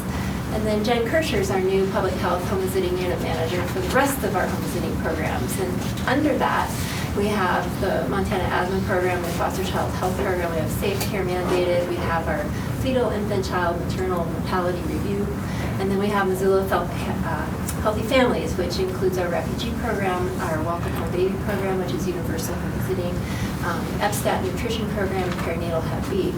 So I'll talk about a few of those other things. So goal 1, objective 1 is to recruit and hire the MCH manager by the end of this year. And I'm very happy to say that, and I believe you guys did meet Jen Kirscher. And so we're in the process of her orientation. So yay, check, and in progress. And it's going well. Objective 2, identify options for restructuring the Missoula Healthy Families Program by June 30th. Reviewing existing county data for this population, we've not started drilling down into that yet. We are using some facilitated processes with quality improvement tools to evaluate current state and future state. So we're looking at some gaps and needs within our current program and what kinds of things we might be able to do to increase program efficiency. One example is purchasing scanners for staff so that they can be in charge of their own forms and paperwork, that they get scanned into the electronic health system instead of hiring a person to do that, which would cost more money over the long term. So we're doing cost comparisons to look at that. And then implementing the standardization of our maternal child health child-specific QI pilot, and then expanding that protocol into prenatal and postpartum. And happy to say that yesterday the group met and voted to adopt that project. So now it's formally moving forward, and then we will work to extend that into the prenatal and postpartum, hopefully by the end of this fiscal year. So all of that is in progress. There's a lot happening in this particular unit right now. Objective 3 of Goal 1 is to identify revenue sources that will help support this particular program by the end of March. The first one is to develop and implement the early and periodic screening, diagnostic, and treatment, or EPSTAT, for licensed nutritionist services. And this is very much in progress. We're working on a pilot with Partnership Health Center to get a referral system in place where during the well child exam, those providers can send a referral to our nutritionist to do the nutrition component of the EPSTAT exam, which is super cool because we can bill Medicaid for that. So we're just getting off the ground with that. The Children and Youth with Special Health Care Needs is a program through the Department of Public Health and Human Services, and they recently added some language for enabling services, which would include case management and home visiting type services. And so we're in the process of looking at a protocol for that, where you have to get the client has to fill out a financial application, and we submit it to the state, and then they approve it for services that we've identified up to a $2,000 per year per child that qualifies. But other resources may be using the same pot of money for that child, so we just need to figure out how we figure out who else is accessing that so that we don't use all that up. If there's, like, they need to be traveling for surgery to Harborview or something like that, we want them to use that for those travel costs and things. So we're working on that one. So how are you coordinating that with the Child Development Center then? With Child Development Center? Right, because they specialize in working with kids with special needs. So I mean, do you coordinate with them at all to know which families are in their programs? We do, because one of the part of our assessment is to finding out who they're hooked into as far as community partners. So the family hopefully would identify that they're working with them. And so that is definitely something we need to dig down deeper before we implement a process for this, because they would be an important resource in knowing what families are on there and having some kind of MOU and shared data if necessary and all of that. Because it is a little more complicated of invoicing for a certain pot of money versus billing for a service. So, yeah, something very different than what we've been doing before. And then the last two things, the home visiting unit, a long time ago, used to have a minimum caseload expectation with an average daily visit expectation, and that has kind of gone by the wayside over the last several years. And so we're looking at redeveloping some criteria for that, just to have some standardization and expectations. And so there'll be further discussion about what that could look like, because it's going to vary program to program, and then trying to factor in acuity. And then looking at established caseloads and how those are tied to billable revenue sources, because our targeted case management has been slashed. How does EPSTAT fit into that? And until we start really getting off the ground with kind of that pilot and seeing how those processes work out and what we get reimbursed for what we're billing. So it's going to take some time to collect that data and then evaluate that. So all of that is in progress. Things that we've either started and are fairly close to getting off the ground, or we've at least had discussions. And then strategic priority, community health, maternal child health outreach and marketing is this goal number 2, which is design and implement the outreach and marketing strategies for health services division by the end of 2020. And then the objective 1 is the dedicating internal resources to establishing a consistent method of marketing and outreach to targeted audience. So evaluate information and resources within the department branding and marketing plan. So we're gonna definitely meet with Ellen and talk about what we've come up with our brainstorm sessions and see where that aligns within the department-wide goals. And Ellen has been attending a marketing class, and so we'll glean Class. some. I know what I don't I'm know, sure. maybe. So glean some information from her and see what kind of gaps we maybe have and where we can move forward with that. And then that goes into the second one of developing and implementing a divisional outreach plan. And then the third one is just to continue actively participating in local coalitions and committees, such as the Collective Impact Steering Committee, which Ellen goes to, been participating in the Partnership Health Center's Culture Project. We did strategic planning just a few weeks ago. And then, of course, any other emerging NCH-related coalitions or groups that are coming up that will impact us, just so that we're involved with our community and trying to unite things that are, so we're not running parallel, but we're working together. I think the hardest thing with the marketing part is realizing where people consume their media, because I tell you what, once I learned that 80% of people consume all their media by video, and like it's another 15% by voice, like podcasts and stuff, and it's not written anymore, it makes you realize you have to get in front of a camera to actually get your information out there, and that's probably the most painful thing on the planet, to do, in my opinion. Luckily, we have MCAT, so we have a resource in town. Questions? Sarah is just taking the place by storm. I can't keep up with her. She's doing an amazing. So I have a question on the caseload minimums. Is that to encourage people to visit more? Why would you, Yes. is that to encourage staff to go visit more people? Yeah, so- Increase it, okay. Way back before we had all these kind of specialized programs and it was just maternal child health and visiting, there was an expectation, I think Pam, you worked here during that period of time, of having 3 visits a day. Okay. Because it So it's like gave- counters for the yeah, Department of Veterans Affairs. It's like if you were hitting your counters, you're okay, or, Yeah. okay. that makes And sense. that may not be a realistic way to look at it now with the way that all the programs are different and have different criteria. And Nurse Family Partnership is very structured and has their own criteria that they have to meet for fidelity. And, you know, like our refugee families, for example, they're just much more complicated visit, mostly because of a cultural language barrier. So it takes maybe twice as long to do a visit. So you couldn't do 3 of those visits in one day. So realistically, trying to figure out what that would look like versus maybe a monthly caseload report. Yeah. So We have, we have a really precious pot of tax money, levy money, that goes toward things that don't have those other names, but now has the new name, Healthy Families. And, we just want to make sure that that the nurses are out there and that we're tracking, how possible it is to get out there and that that's happening. Right. And we're definitely taking a deep dive. When Jen moved into the manager position and then we had a social worker who left us, we're kind of holding on replacing those FTEs right now to see, is that really what we want to replace, or do we want to look at something else? So we're really trying to look at all the options versus just continuing to do the same thing. So being thoughtful, understanding that there's a time crunch we need to fit in, but Well, it's an impact KPI versus just like a number to try to measure Right. something. Yeah, And it that's gives you always, some reference point. yeah. I've always found quotas seem to demotivate people. So I'm like, oh, so I'm always like, how do you actually measure Yeah, it? it's like your 10,000 steps a day, whatever Yeah. goal you set. Then you learn how to cheat is what I learned, right? You figure out, you shake your arm, it starts counting it, and you don't actually have to do it. it's true. I mean, Riding in the car and both red counts too. yeah. There's lots of great human psychology books. Oh, gonna get them. Good for you. There's an unnamed person that I used to work with that strapped their Fitbit onto their dog's collar. It's hysterical.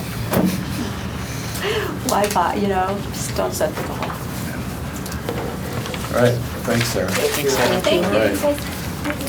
All right, with that, we'll move on to item number 6, which is adopt fiscal year 2019 cash allocation budget. So this cash allocation budget is not required by the county or the law. It's not even really required by this board, but we've made a practice of doing it for over a decade now so that we can really add up the numbers and determine how much cash we need to save, how much we can spend, and so on. So it should be an Excel file. Is it this one? Yeah. Yeah. And it's a little late this year for reasons I've mentioned earlier, but I did give the board who were present on at the July meeting a little background for those of you that were new, and I can't remember who that was, but if you need more background as I go through this because you happen not to be here in July, stop me and we'll do that. I have to make it a little bigger for me to see it before I can tell you about it. Whoa, it's a little bit of a drunk test here. It's a hot mouse. I would ask you to look at the left-hand column first before we start jumping to the right. So we are required by the county commissioners, every fund has to have at least a 5% reserve. So this is, and that 5% is actually calculated on the county spreadsheets, so we don't mess with that. And that happens to be this amount for the current fiscal year. Several years back, the board took my recommendation and acted on it to have an additional at least 3% reserve. And because we operate, the majority of our money is not local tax money. So when we have a year, anything like the year we had last year, that gave us the ability to work our way through those fee losses, not violate contracts and be able to pay people out, so on and so forth. Every 12 to 13 years, there is an extra pay period in the calendar year, in the fiscal year, and with a budget this size, that adds up. So I take one pay period worth and I add it every year until that pot gets bigger. So we want to save that money for when that happens again, the money is there to spend. Then I have earmarked carryovers, and now I probably do have to get smaller. Wow, this is really hard. And get the whole thing to move over. Okay. We have, oops. How do I get back to it's the right there. left? That, right there. Right there, thank you. Here we go. All right. Each of these are pots of money that are earmarked. Some of them actually are earmarked by law. So for example, any DUI reinstatement fee that we have and didn't spend in that fiscal year cannot be spent on anything. You just kind of have to know the history of these, but some of them are not earmarked by law, but what my policy or practice has been is if you got money from somebody and you didn't spend it all, then in the next year, unless we have some other fiscal problems, you should be able to carry it over and spend it on what it was intended for. Sometimes it is a contract where you must do that. So each one of these little ones are spelled out over here. We got money from State Farm for the DUI program. We definitely want to carry that over. Some class fees that came in late. We had carryover from Invest Health, which was a grant.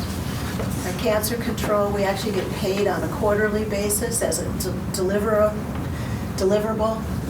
basis, which means you do the product, you meet the goal, you get the money. It's not reimbursement based. So sometimes we do a little better on those. And while we could put this, it does sit in cash, and we could legally spend that on something, and if things get tight, you may want to do that. But we don't have to right now. And so we keep it, and then if they get a special project they want to do or something, they have the money. Tobacco, similarly, is a deliverable grant, not reimbursement. You get a small amount of donations. And then we had some money left from a community foundation grant. So now, if you look at, I color-coded it this year to try to help you get a little more oriented to it. So how do we treat this money? This is money that goes to reserve. We are not to be spending this money. And so there's 3 different ways to treat cash in an allocation. put it in reserve, ongoing, which is how much do you need to make your budget balance next year? We want that amount to be really small, that, margin of error type monies. And then one-time expenditures. So now I'll move to the one-time expenditures. We have a reaccreditation fee for $12,000 that we'll have to pay every 5 years, and we'll have an annual fee of $8,400. So those are,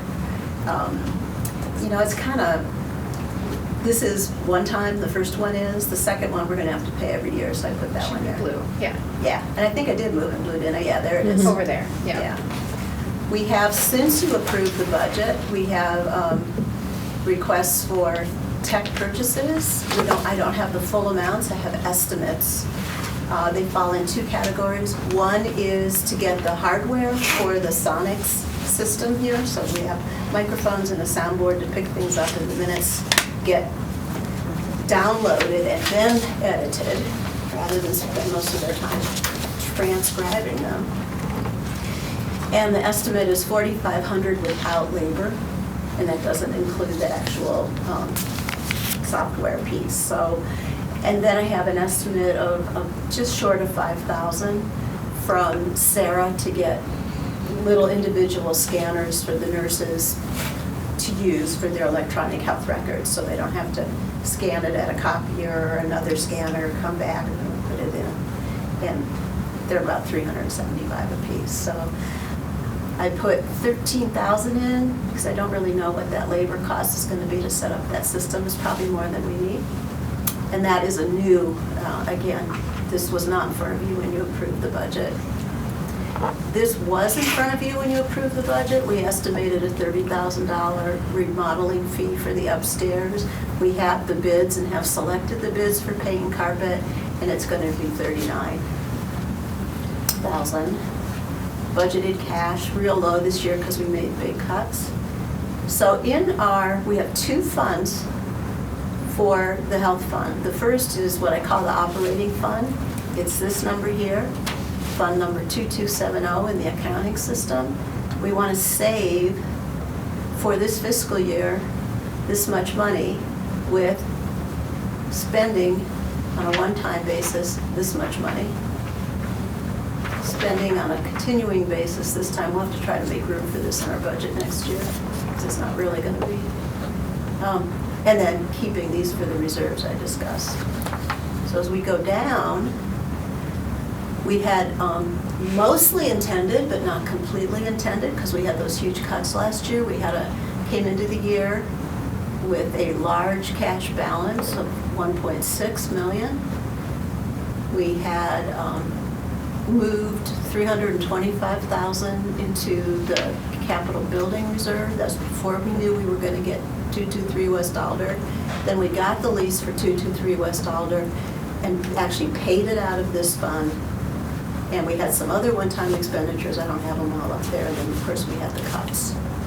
So a good part of this reduction in what was in the reserve was planned, but part of it was not planned. So that brings us to $555,000. We're saying here that for all these purposes, these three different types of treatment of the cash, we actually need 791. So for the first time ever that I can think of, we don't have 791 in this fund.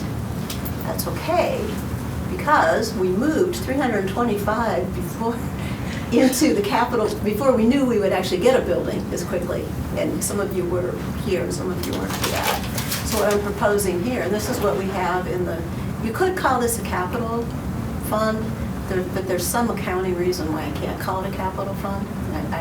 I don't remember what it is, but so we call it the building and equipment fund, but we can use it for capital expenses.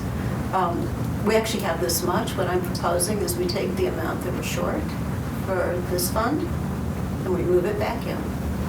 And then we'll have this much in the the building and equipment fund, and we will meet the cash allocation that I'm recommending. So the motion would be to accept the cash allocation for FY19 and to transfer $235,567, or if you want to round it up, so we aren't messing around with little amounts here and there, that's fine, from this fund to this fund, from 4019 to 2270. So that in reality, the amount of cash we have, if you combine the cash Fund 2270 and the Fund 4019, the building fund, the total number would be the 791 Yes, it's plus the two 565. big numbers together. Put the two big numbers together, still cash that Mhm. the department has in Mhm. cash accounts. Keeping in mind that a big bunch of this, 791, Has to be is held in pretty reserve. much a forever reserve. Yeah, not it's gotta be held completely, but forever reserve. Yeah, it's, Yeah. So, refresh my memory a little bit. Has there been expenditures out of the building fund for West Alder yet? no, what we did is we paid it. I just wanted to keep the record straight. It would have made sense, and the accounting staff over there, you know, they saw the money to be saved go in. Because of And that? then right on the heels of that, with everyone's help, we weren't just saving money, we were spending money. So I had the budget amendment. There's no way for me to amend the reserve budget. I had to amend the operating budget. Right. So we ended up taking $325 to save, put it in the building reserve, and we took that out of the operating budget. And then we paid the entire lease. I can't remember the amount, but 284, 384. 3 something for 20 years? Yeah, out of the operating fund, so it got hit twice. Right. We need to move some of it back. Yeah. Yeah. So if you take the 1.6 million, subtract out the 791, and then also subtract out the 565, that is about the amount. That's what that we you- have. that- I don't even know the That's the total One-time. amount. That would be the total amount of cash. That was put into West Alder. No, I'm sorry. That would be the total amount of existing cash at the moment, or at the end of the, last fiscal No, year. Russ, I think you're right. The 1.6 minus the 1.3 we have today. Yeah. Yeah, that's about what went in. Yeah, Yeah. I see what you're saying. Yeah, it was close to 300,000. They Yeah. were almost identical amounts. Okay. Now, this does not show accounts receivable for the year. Those will be coming in. So the picture, without any sort of crises, the picture for cash gets better. But I'm using only end of year 6/30/2018 numbers off of the county system and not putting ARs in there because, generally they get posted and they come in as posted, but I just want you to see what's actually in hand. Is there any, proposed allocation or desired allocations from that building and equipment fund, or is that just kind of like a cash storage location? Yeah, there isn't, I have none proposed right now. If we needed it, we would have to move it into the operation fund. So, for Except example. for the green stuff. The green stuff's being spent. Because Yeah. we just approved the carpet purchase. Right. I mean, we could, let's say we were, except that you're right, Gene, once we move it into the operating fund, we're actually, some of it gets allocated to doing some of that 64,000, you're right. So some of the building and equipment fund will go into that? Some of it. Okay. Some of it will, it's just, you pretty much have to.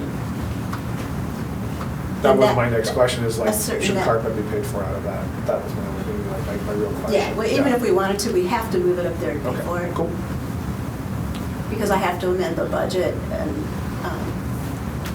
I think we've all been more careful, and particularly with the budget team, to not rely on memory and actually show the history of what action was taken to move what money there, where, especially as the numbers have gotten bigger, so.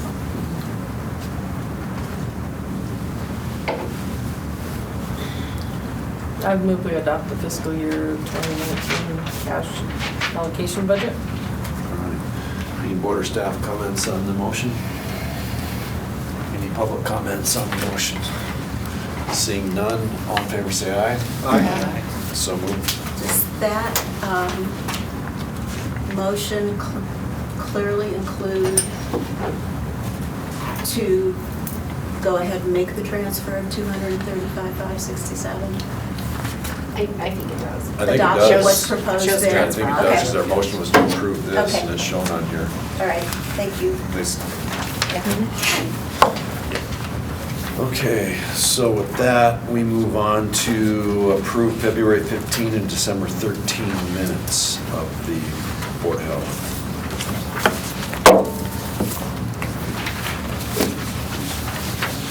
I just saw Sarah leave, she's going to go buy scanners, like, I think this minute. That's how fast she is. Accept button.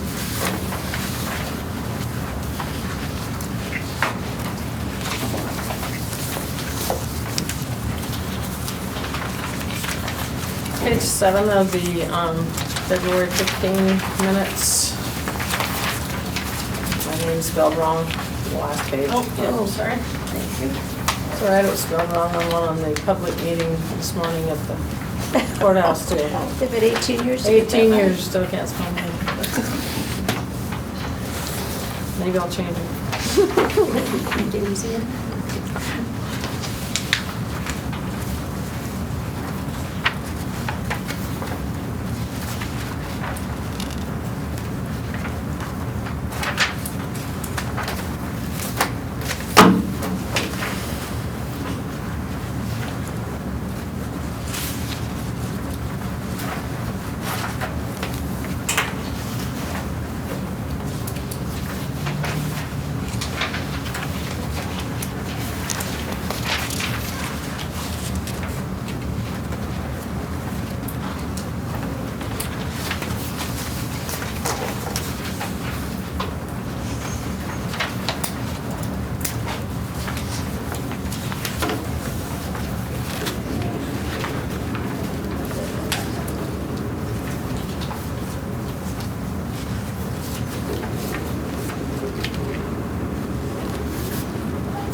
Want a motion? I'll move that we approve the minutes All right. Got a motion on the, from December and February. all right, got a motion on the floor to approve the minutes. Any board or staff comments on the, or discussion on the motion? Any public comments on the motion? All in favor, say aye. Aye. So moved. Thanks, everybody. So with that, we are done with our Board of Health action items. We move on to the December journal report. I actually sort of did it. So, well, let's see.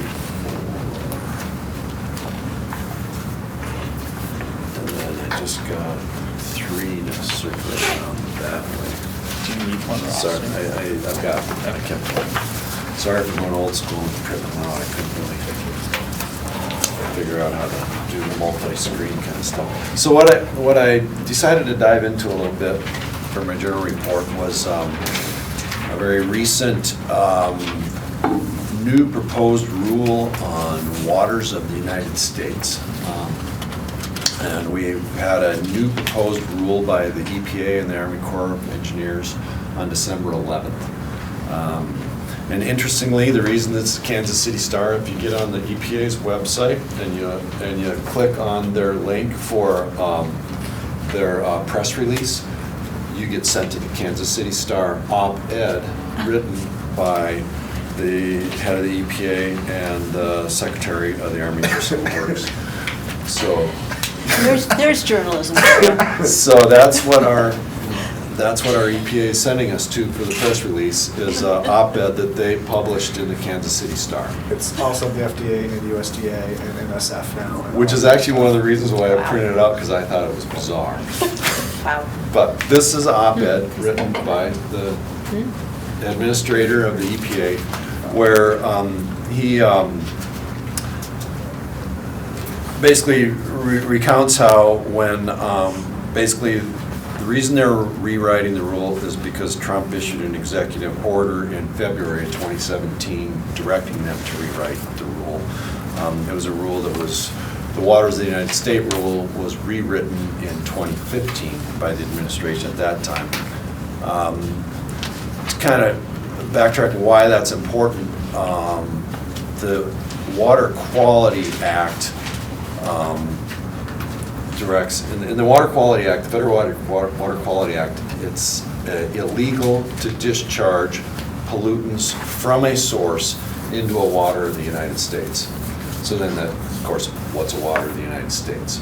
So that's where the rule comes in to define what a water of the United States is, because that's what it's illegal to discharge pollutants into, again, from a source. So that actually ends up being a pretty important definition of waters of the United States.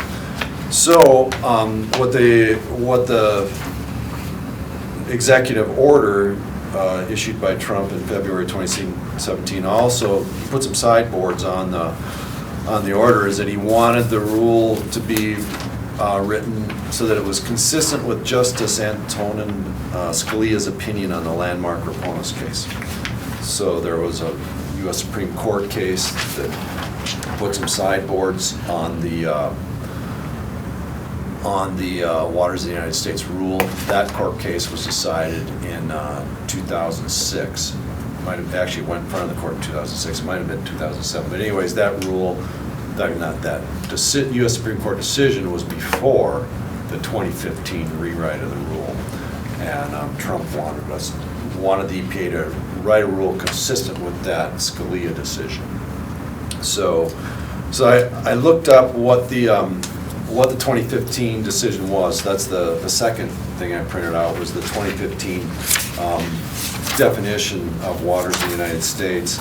And what, to me, when I read through, and I had never read that definition before, which was kind of interesting, but to me what it said, one of the significant changes in the 2015 rule that the administration had rewritten was it, in addition to navigable waters and tributaries of navigable waters and wetlands adjacent to such navigable waters that all fell under the definition of waters of the United States, were other waters that had a significant nexus to those waters. In other words, to me, that was meaning that the EPA was recognizing that a lot of these waters are connected. And so to discharging into a connected water also is a violation of the Water Quality Act. And so then, so that was a big. So this new one is supposed to be written to reflect this definition? No. The new This one is is the definition. The new one is supposed to be written to reflect The court case. the court case, which, to me, this is where it gets a little bit interesting. So the third page I printed out was this, it's EPA's summary dated June of 2007. This is EPA's summary of Scalia's decision. And because it's a very long decision, but to me it summarized it kind of nicely. I added the circles and the slash outs because to me the new rewrite, and again I've also provided you the 2018 definition. It kept the very first set of bullets where the waters of the United States include traditional navigable waters, wetlands adjacent to those navigable waters, non-navigable tributaries of traditional navigable waters where there's permanent flow and permanent year-round flow, or at least continuous flow, essentially 24/7 continuous flow for at least 3 months. That was retained in the 2018 rewrite. Interestingly, Scalia's decision included a lot of nexus type analysis. So Scalia's decision did not eliminate all waters where there was a nexus of connection. So your strikeout is what 2018 did? Is to reflect what really came about in the 2018 definition. And that's the last two-page handout in your stack is the 2018 definition. And you can see if you compare the 2018 definition to the 2015 definition, all the nexus sections are whacked. They're gone. So to me, this goes a few steps further than Scalia's decision did in 2007. We'll see what the courts think about it. Right now, again, this rule is already out in the Federal Register. It's out for public comment, so it's not the rule yet. It's right now a proposed rule, proposed as of December 11th. Has a 60-day comment period on it. December 11th? December 11th, which is the date of this op-ed. So this op-ed that was put in the Kansas City Star it starts out as today we signed that proposed rule. So basically, this is the announcement. The Kansas City Star announces EPA signing a proposed rule. This was industry-driven to undo the nexus rules because most of the pulp mills and food factories that I've done work with in the past, they were discharging into state waters that were not navigable. And so this would change a lot of the rules. So like there's a pulp mill in Spokane that just dumps into the river there, but that river's a tributary to the Columbia. And so and it's a major nexus to that, which would then make it so that pulp mill couldn't discharge their water into that river valley and go down from there. So into that watershed. So they all sued to try to undo this rule, Right, yeah. or lobby or whatever they did. Yeah. So, and interesting, so and then they went even farther, like I say, than Scalia did in 2007, Ramona's decision. So, we'll see. I mean, the pendulum goes back and forth. So, to me, that whole nexus, it reminds me a little bit of Montana's body of water law, where prior to 2006, Montana law did not recognize any legal connection between groundwater and surface water. They were two absolutely separate legal entities. And so what you saw was wells pumping and drying up surface water because there, of course, was a hydraulic connection. And it took our Supreme Court in the Trout Unlimited case versus DNRC case in 2006 to judicially recognize that no, groundwater and surface water are connected. And now we have to treat it as such. To me, the 2015 definition kind of made that kind of similar connection. These waters are connected, so you can't pollute one body. A lot of times, if you pollute one body of water, it's going to also affect other bodies of water. And the 2018 decision, or definition, reverses that. It goes back to where we were before. To me, it actually goes back even further than we were before because it goes way beyond what Scalia's 2007 decision did. But of course, proof is always in how cases will no doubt come about, and there'll be some flesh put on the bone. Well, in 2015, it was interesting too, because the military and the Navy actually supported that Obama-era rule because they didn't want pollutants being dumped into their watersheds and rusting out their boats and doing damage, because there's all the watersheds in the Puget Sound, and those pulp mills were just dumping huge amounts of stuff into the estuaries and wastewater and all that kind of stuff. And they didn't want the crap up against their boats anymore. Yeah. I mean, so they actually supported these rules back then. Yeah. Even the government did. Yeah. If there's a 60-day comment period, do you want to refer this to the Water Quality Advisory Council? Sure. From December 11th. From December 11th. So.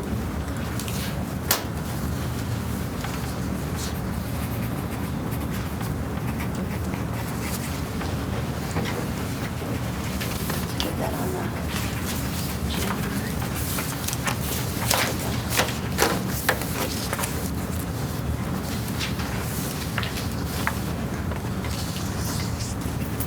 So with that, the next thing to do is identify a volunteer for January journal report. Any volunteers? Volunteer. I was just gonna point out that Julie's not here, so. She could volunteer. I was gonna say there's gonna be I a really new like commissioner. volunteering Julie for anything when she's not around, so. It was on Pam's. Pam saved her. All right, thanks, Pam. Next is legislative update. Ellen?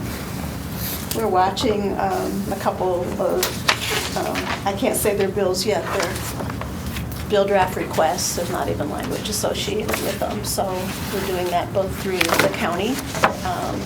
We also coordinate with the city, of course, as a city-county agency, but we also have our own public health and environmental health lobby that we're all tied into in our own lobbyists. So I think we'll be seeing some bills related to, again, raw milk. Some bills related to the proliferation of the vaping regulations have definitely gotten some attention, and so some bills will come out probably against those types of activities taking place on a local level. But we haven't actually seen that language. And of course, we'll be watching the budget because we lost money, not just DPHHS, I got the big news, but we permanently lost some air quality money as well, 2 years in a row. So we'll be watching that. Rumor is someone's going to put forth a recreational marijuana bill too. Who knows if it'll get passed or not, but. Oh, I'm sure that will. That'll be, I think that would, I know we talked about county health kind of being exempt from it because it was medicine. Legally exempt. Yeah, It's but the moment it explicitly- becomes recreational, it's probably, that would be open consumption or whatever, it's probably gonna have to, we'll have to pay attention to that as well too, I Yeah. think. Yeah, it was hard enough dealing with the moldy homes when it was the medical, and you could grow in your home, got a lost moldy home situation. But yeah, there's a lot of people watching that, and a bunch of other things, but Well, the farm bill just got signed by the president 20 minutes ago, and so that creates the nationwide industrial hemp framework too, so Right. I'm sure there's gonna be all sorts of county and state decisions that'll have to occur on what's allowable, what can occur, what's the Yeah. Fed say, there's gonna be all sorts of changes. we get questions on that, or at least we get a few questions from people who, I think, misread the hemp bill. Yeah. So we've had to go to the state, and the state looks at, FDA and back Well, again. the state's and- doing its own conflictory things between Yeah. the industrial hemp pilot program and DPHS's interpretation as well too, so. I just found it interesting because I think there's all sorts of weird stuff we have to deal with. And then Oregon and Colorado are both considering a recreational psilocybin bill. Really? So What is that? it's hallucinogen, so people use it for microdosing and all sorts of mushrooms. Oh. And so that's been going through citizens petitions too as well. So whether it's here or not is irrelevant. I think that stuff ends up being trafficked here, and paying attention to what's getting trafficked here and the public health impacts are going to continuously be something we have to pay attention to. We should take some nice cold raw milk and pour glasses to all of them and say, we did pretty good, we think it's pretty clean. And just see if they'll drink it. Oh, they will, they absolutely will. The belief is very strong in the people that have it. It's very, very strong.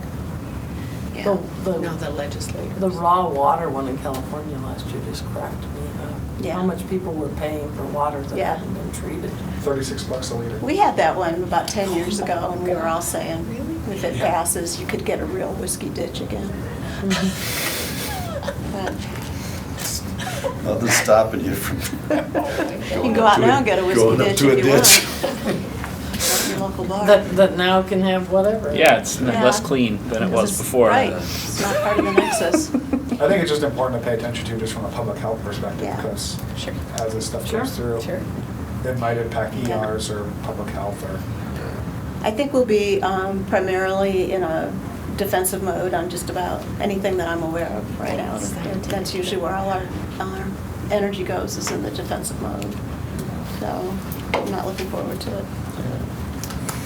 All right, so then Ellen, you're up again for. We're rapidly working away on reaccreditation. Our accreditation coordinator, wonderful, wonderful Robin Nielsen, has taken an opportunity over at PHC that she's rapidly, she's pretty excited about it. And so we've interviewed, and she participated in that. But we're not where we originally planned to be. We planned to have all our documents at least drafted by December 15th. We're about, I don't know, a week ago, we were 2/3 or more. We have to file by March, so we set a deadline way, way in advance to. And then on the director's report, there's a lot going on, but I think the most positive thing that I can take from the last time I saw you, because it's been kind of hectic, is last Friday was a climate change conference. And boy, it was just so well attended. 2 of the rooms at St. Pat's were just full, and many of us went, and it was to really focus locally, to understand what's happening globally, but to really focus locally, and to begin to set priorities and to begin to identify vulnerabilities and plans. And so it required a lot of engagement, and it got it. But in the morning, you sign up for different areas. And Shannon was one of the facilitators, so she actually got me signed up, which was great. I would have missed it. And you sit at a table with people outside your area. So I had, health and farmers and Northwest Energy and entomologists for DNRC at my table. And we were talking about effects that we're already seeing. And then in the afternoon, you go into your subject area group and you talk about, the implications of health implications of smoke, or if you're in the land group, the insect world, or whatever. What I took away from it is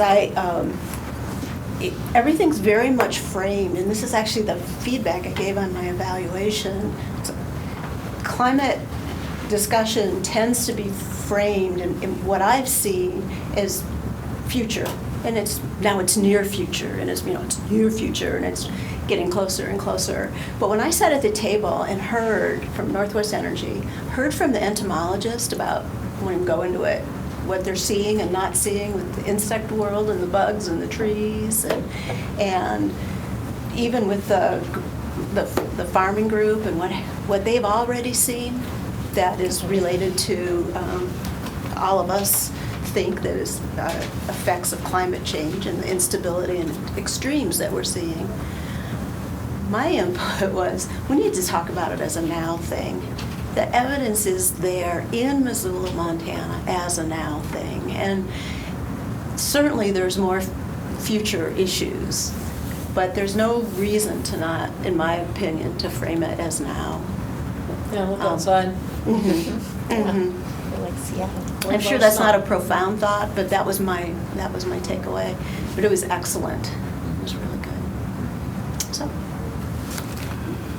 right, thanks, Ellen. I guess at this point, we move on to public comments on items not on the agenda. Seeing none. Board and staff comments on items not on the agenda. I just wanted to let you guys know, I think a month or 2 ago, John Hart and Matt Jennings came to talk about the Fool's End Club case, and this board decided to direct them to seek a stay of proceedings to see if we get a lessee in that top part of the building where the Children's Center was.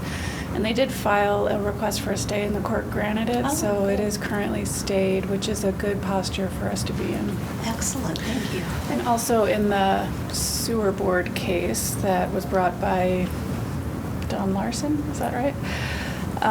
There is a motion to dismiss that our office filed and that is currently being briefed. So it's trying to get the county out of that case, despite the fact that there's both the county and the sewer board as defendants. So we'll see how that plays out.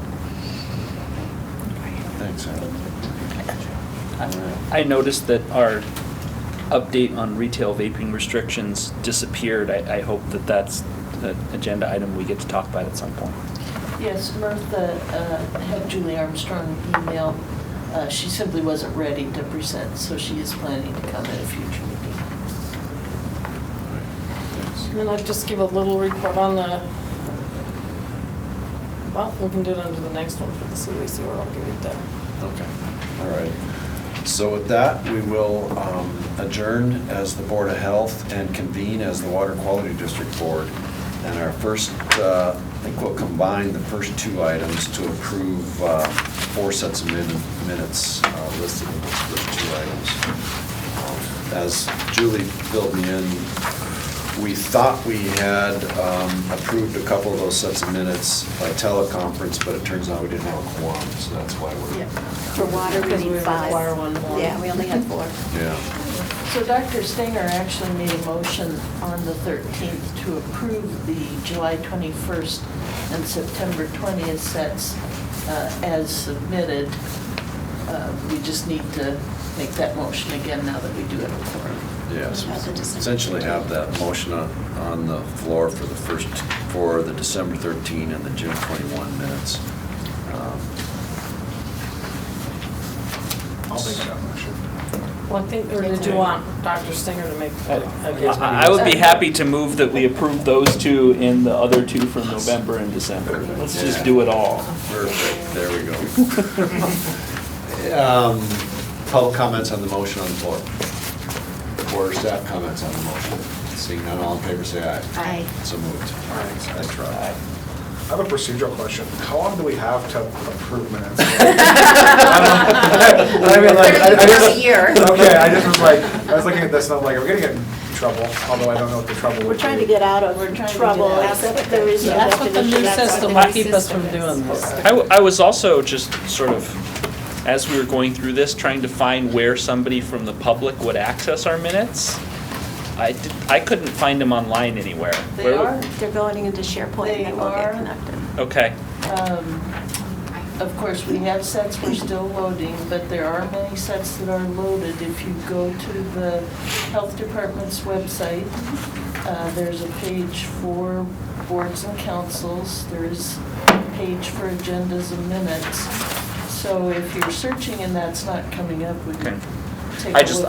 I found one site that has all of our agendas with links that you can click and open agendas, and then there are places that seem like they Oh. should be links for minutes that There's there's nothing. That is how it There was. there should be now, though, Now there because should be. Okay. many minutes were posted last week. They, so- And we're working to bring it back up to date. We had to take them all off in this changeover to Oh, SharePoint. Okay. Right. So yes, they were behind, but some were posted, and now with the SharePoint, they have to get all reposted under a new link. So now we move on to item number 3, which is another action item, adoption of proposed changes to the charge of the Water Quality Advisory Council. So these are very similar to what you saw on the air board. One difference here is, well, one thing that was not, oh, do we have this up? Get it up on the screen.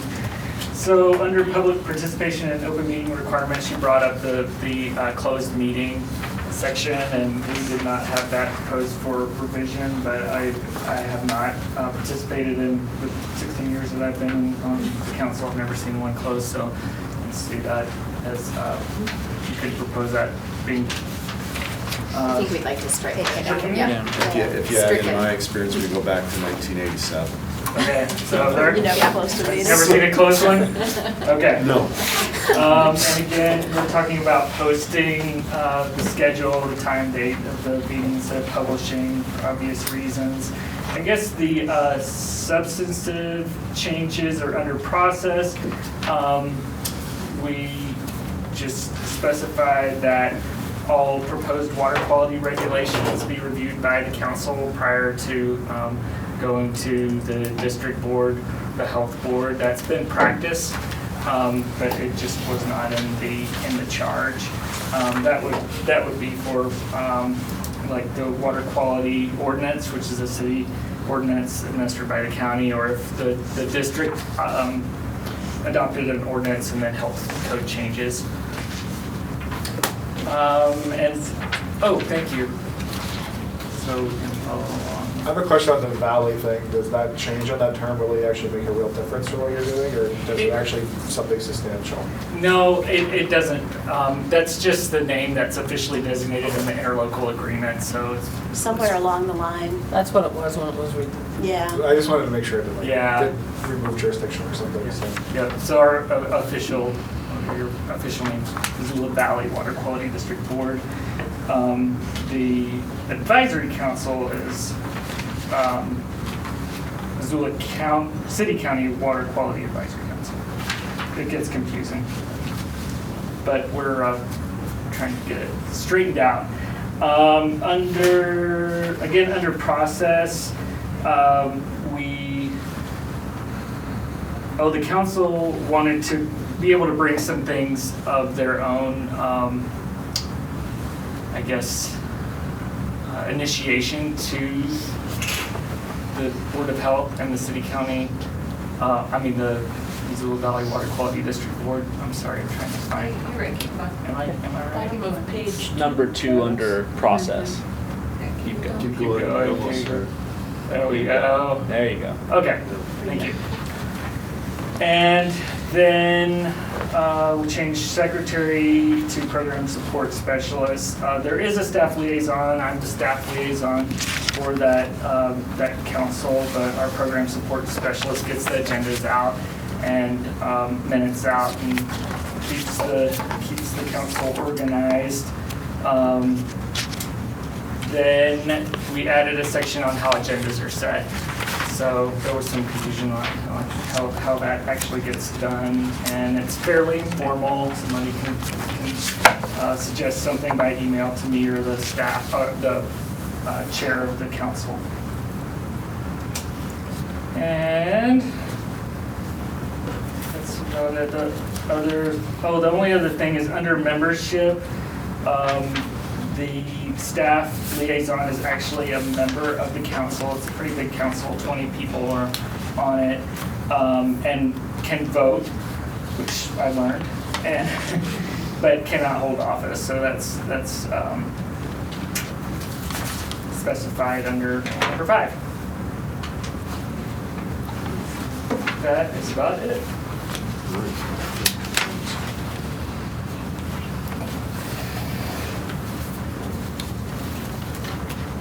Is there any board or staff comments or discussion on the Water Quality Advisory Council charge?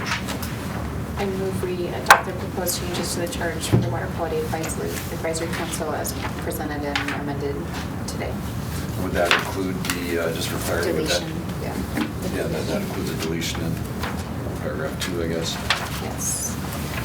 We've got a motion on the floor. Any board or staff comments or discussion on the motion? Any public comments on the motion? All in favor, say aye. Aye. So moved. Thanks, Travis. Thanks, everybody. Travis, just from our last discussion, there's an item from the journal report that we want to refer to the Water Quality Advisory Council. Waters of the U.S. definition. Oh, yes, okay. Yeah. Yeah, we're in a public comment period right now for that proposed definition of waters of the United States rule change. So we're basically requesting the Water Quality Advisory Council to take a look at that and maybe look into providing comment on that. Okay. Would you like the council to submit that comment, or could draft something for the board to? Well, at times in the past, we've done it where both the Water Quality Advisory Council and the board will submit comments. So if we go that route, Sure. then we just have that much more comment. We've got 60 days from December 11th, so we've got time for it to come back in front of the board. It'll have to be the January board meeting. Okay. Yeah, you're Because right. the February board meeting is going to be too late. Yeah. Okay. And then we have to do it, so we would just have to notice it on our agenda As an action item. as an action item for the January meeting. So we want them to draft us a letter? That'd be awesome. Okay. So, can I? Shannon? It seems that a lot of times when I think about the Air Quality Advisory Council, the Air Quality Advisory Council almost always gives something to the board and doesn't comment separately. The Water Quality Advisory Council does sometimes comment separately, but the distinction for me, and I don't know if this is true for the board, and I'm interested in your opinion on it, is that water board will tend to have a very general kind of overall comment, and the advisory council would have a more technical comment. And so if there isn't a need for more technical comment, does it make sense that it's the board only? Or would it be the same, same comment from both? I don't know how we slice and dice that. I was thinking it might, thinking about, two voices might be heard more than one voice kind of Okay. idea. Yeah. And honestly, I'm not all that hopeful. I think a technical comment for the notice is probably really good, so if there are experts who can review this on the board and be like, yeah, this is how it's gonna even impact this region Yeah. or whatever from that aspect of Even providing that which, feedback, I like, think it's waters worth its weight in locally gold. would be Yeah, impacted. Yeah. it might not impact us actually. Because you'll only have one board meeting, I would suggest keeping in mind as you slice and dice it, that the longer the letter is for the board to approve, the more likely it's not going to work for every board member at that Okay. one meeting. Yeah. So Yeah. I would suggest general, technical, unless they don't have a lot of technical, Right. then they'd be the Yeah. same. Okay. Yeah, and kind of on James' comment, I can't imagine any watershed where it wouldn't have an effect. I know, I think it affects all of them. Because, Yeah. like, for example. Well, that was the argument on the Yeah. Nexus rule and why it was so bad from industry's viewpoint is all watersheds flow into some navigable water, therefore you can't discharge, period, blah, blah, blah. Well, you And can't it's discharge, significant. you can't discharge without complying with the law. Yeah. Yeah. So you can't discharge without getting a Permit, permit. right? Yeah, they can discharge with a permit. Yeah. They can get a permit, but it's going to cost them money to clean it Yeah, up. so it's not like no discharge, it's no discharge without a permit. So, which admittedly are expensive. But the water eventually gets into, Probably No, looking at no. fees, not expensive enough, but that's another argument. yeah, I think it's. But Shannon's question, I mean, the commissioners have always been told advisories are advisory and then get to comment. They can comment to the commission and we comment. So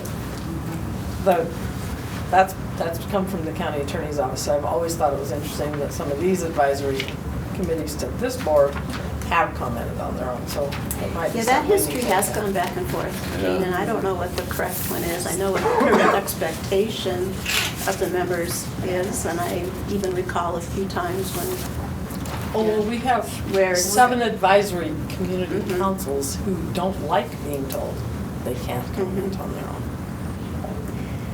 they are to But they are in at least statute also. let us know, yeah. Yeah. Yeah, these aren't in statute, except here, I think is. And they have to do more than let us know. I mean, Yeah. it's like, they really can't make a comment that the department isn't comfortable with. Yeah. Because they have to get approval from the department or the board. And so, in the charge. So the most recent example where it got crossways was the UN boilers Yeah. permit. It was, the litigious, or the potential for litigation on that was just immense. And we were very clear from our attorney what the board could and couldn't do. There were very passionate and informed and long-serving members of the Air Quality Advisory Council that had comment that, in my opinion, went outside what the board could or couldn't do. And so I did not accept that. I did stop that at that time. And yes, it was a very angry, difficult moment, but they did go through the right pathway. And they can come directly as individuals and say it to you, but they couldn't submit that comment. But they can always comment as an individual on this Yep. too. So, Right. and I encourage people to But I do think that it as was well, the too. only time they'd ever been told, no, that you're just opening the door to litigation. We understand how you feel, but we can't go there. Yeah. Well, there were times too in the past, though, when the advisory council was the Air Quality Advisory Council was very advocate mode, and it had to do with wood stoves. and Yes. They actually published something in the paper that was not Yeah. what the It's- department or it's the board would. When the board allowed pellet stoves, Yeah.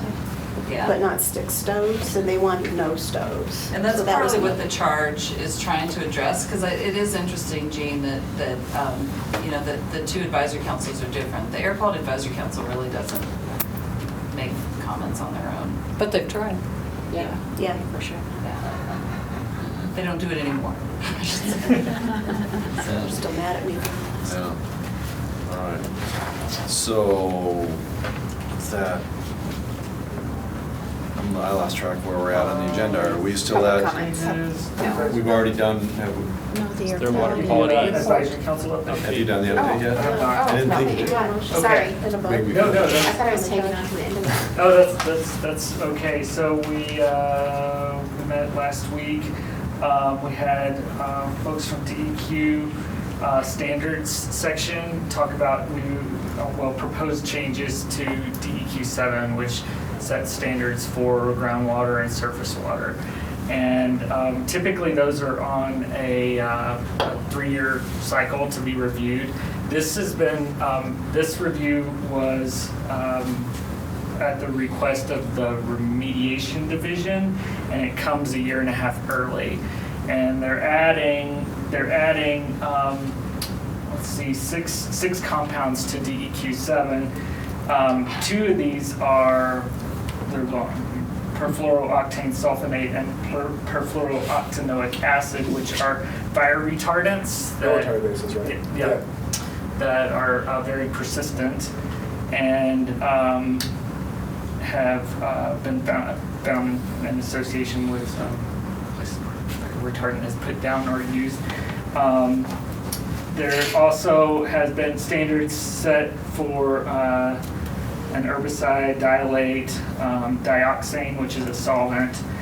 What is of most interest, I find, is standards for iron and manganese. There have been secondary standards for manganese in the past, but those were rolled back a number of years ago, and now they're put back. And with iron and manganese, they in human health, they're in a U-shaped curve. So in too low of concentrations in your diet, you have adverse health effects.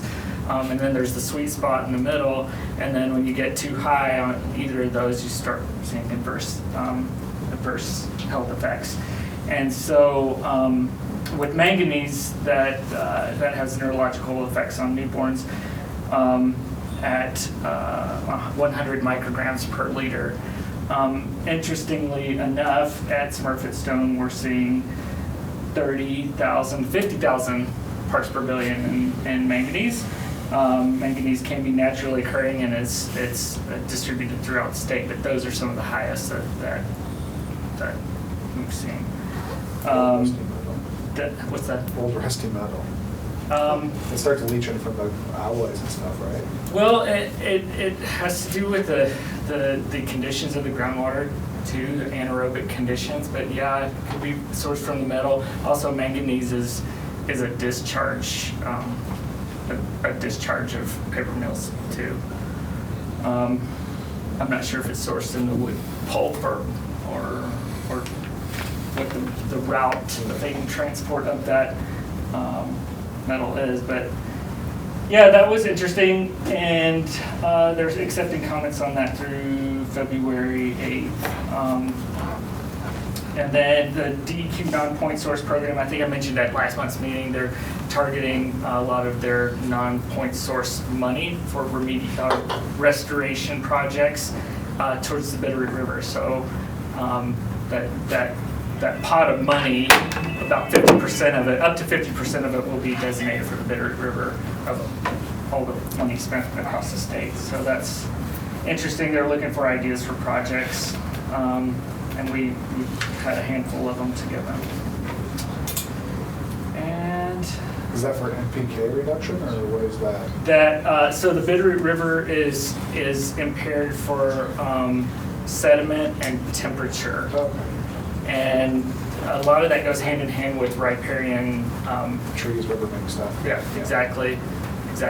And one of the reasons that it's being targeted too is that there's a lot of restoration work that's already being done, and a lot DEQ with this particular program can't really get those programs started unless they have some local agencies that are willing to go knock on doors and make friends and develop projects. So there are a lot in this watershed, so that's a good thing. Thank you. All right. Thanks, Travis. Yeah. So then we move on to, jump to board or staff comments items on the agenda, and I know Jean had an item she wanted to bring up. Yeah, so the Cedar Lake Sewer Board, has been quite a drama since May. At the meeting in November, there were 2 new board members appointed because 2 of the people who came on in May had already quit. As board members, they were the ones that were pretty much against the board, or against the sewer. The new people were chosen, they didn't want to swear them in. Greg tells the story that I swore them in while she was still saying I couldn't, but I didn't. But they were sworn in and took office, and then the lady who had gotten herself elected chair saw the handwriting on the wall, graciously stepped down, and they have put 2 new officers in, and the 2 new people are now the officers.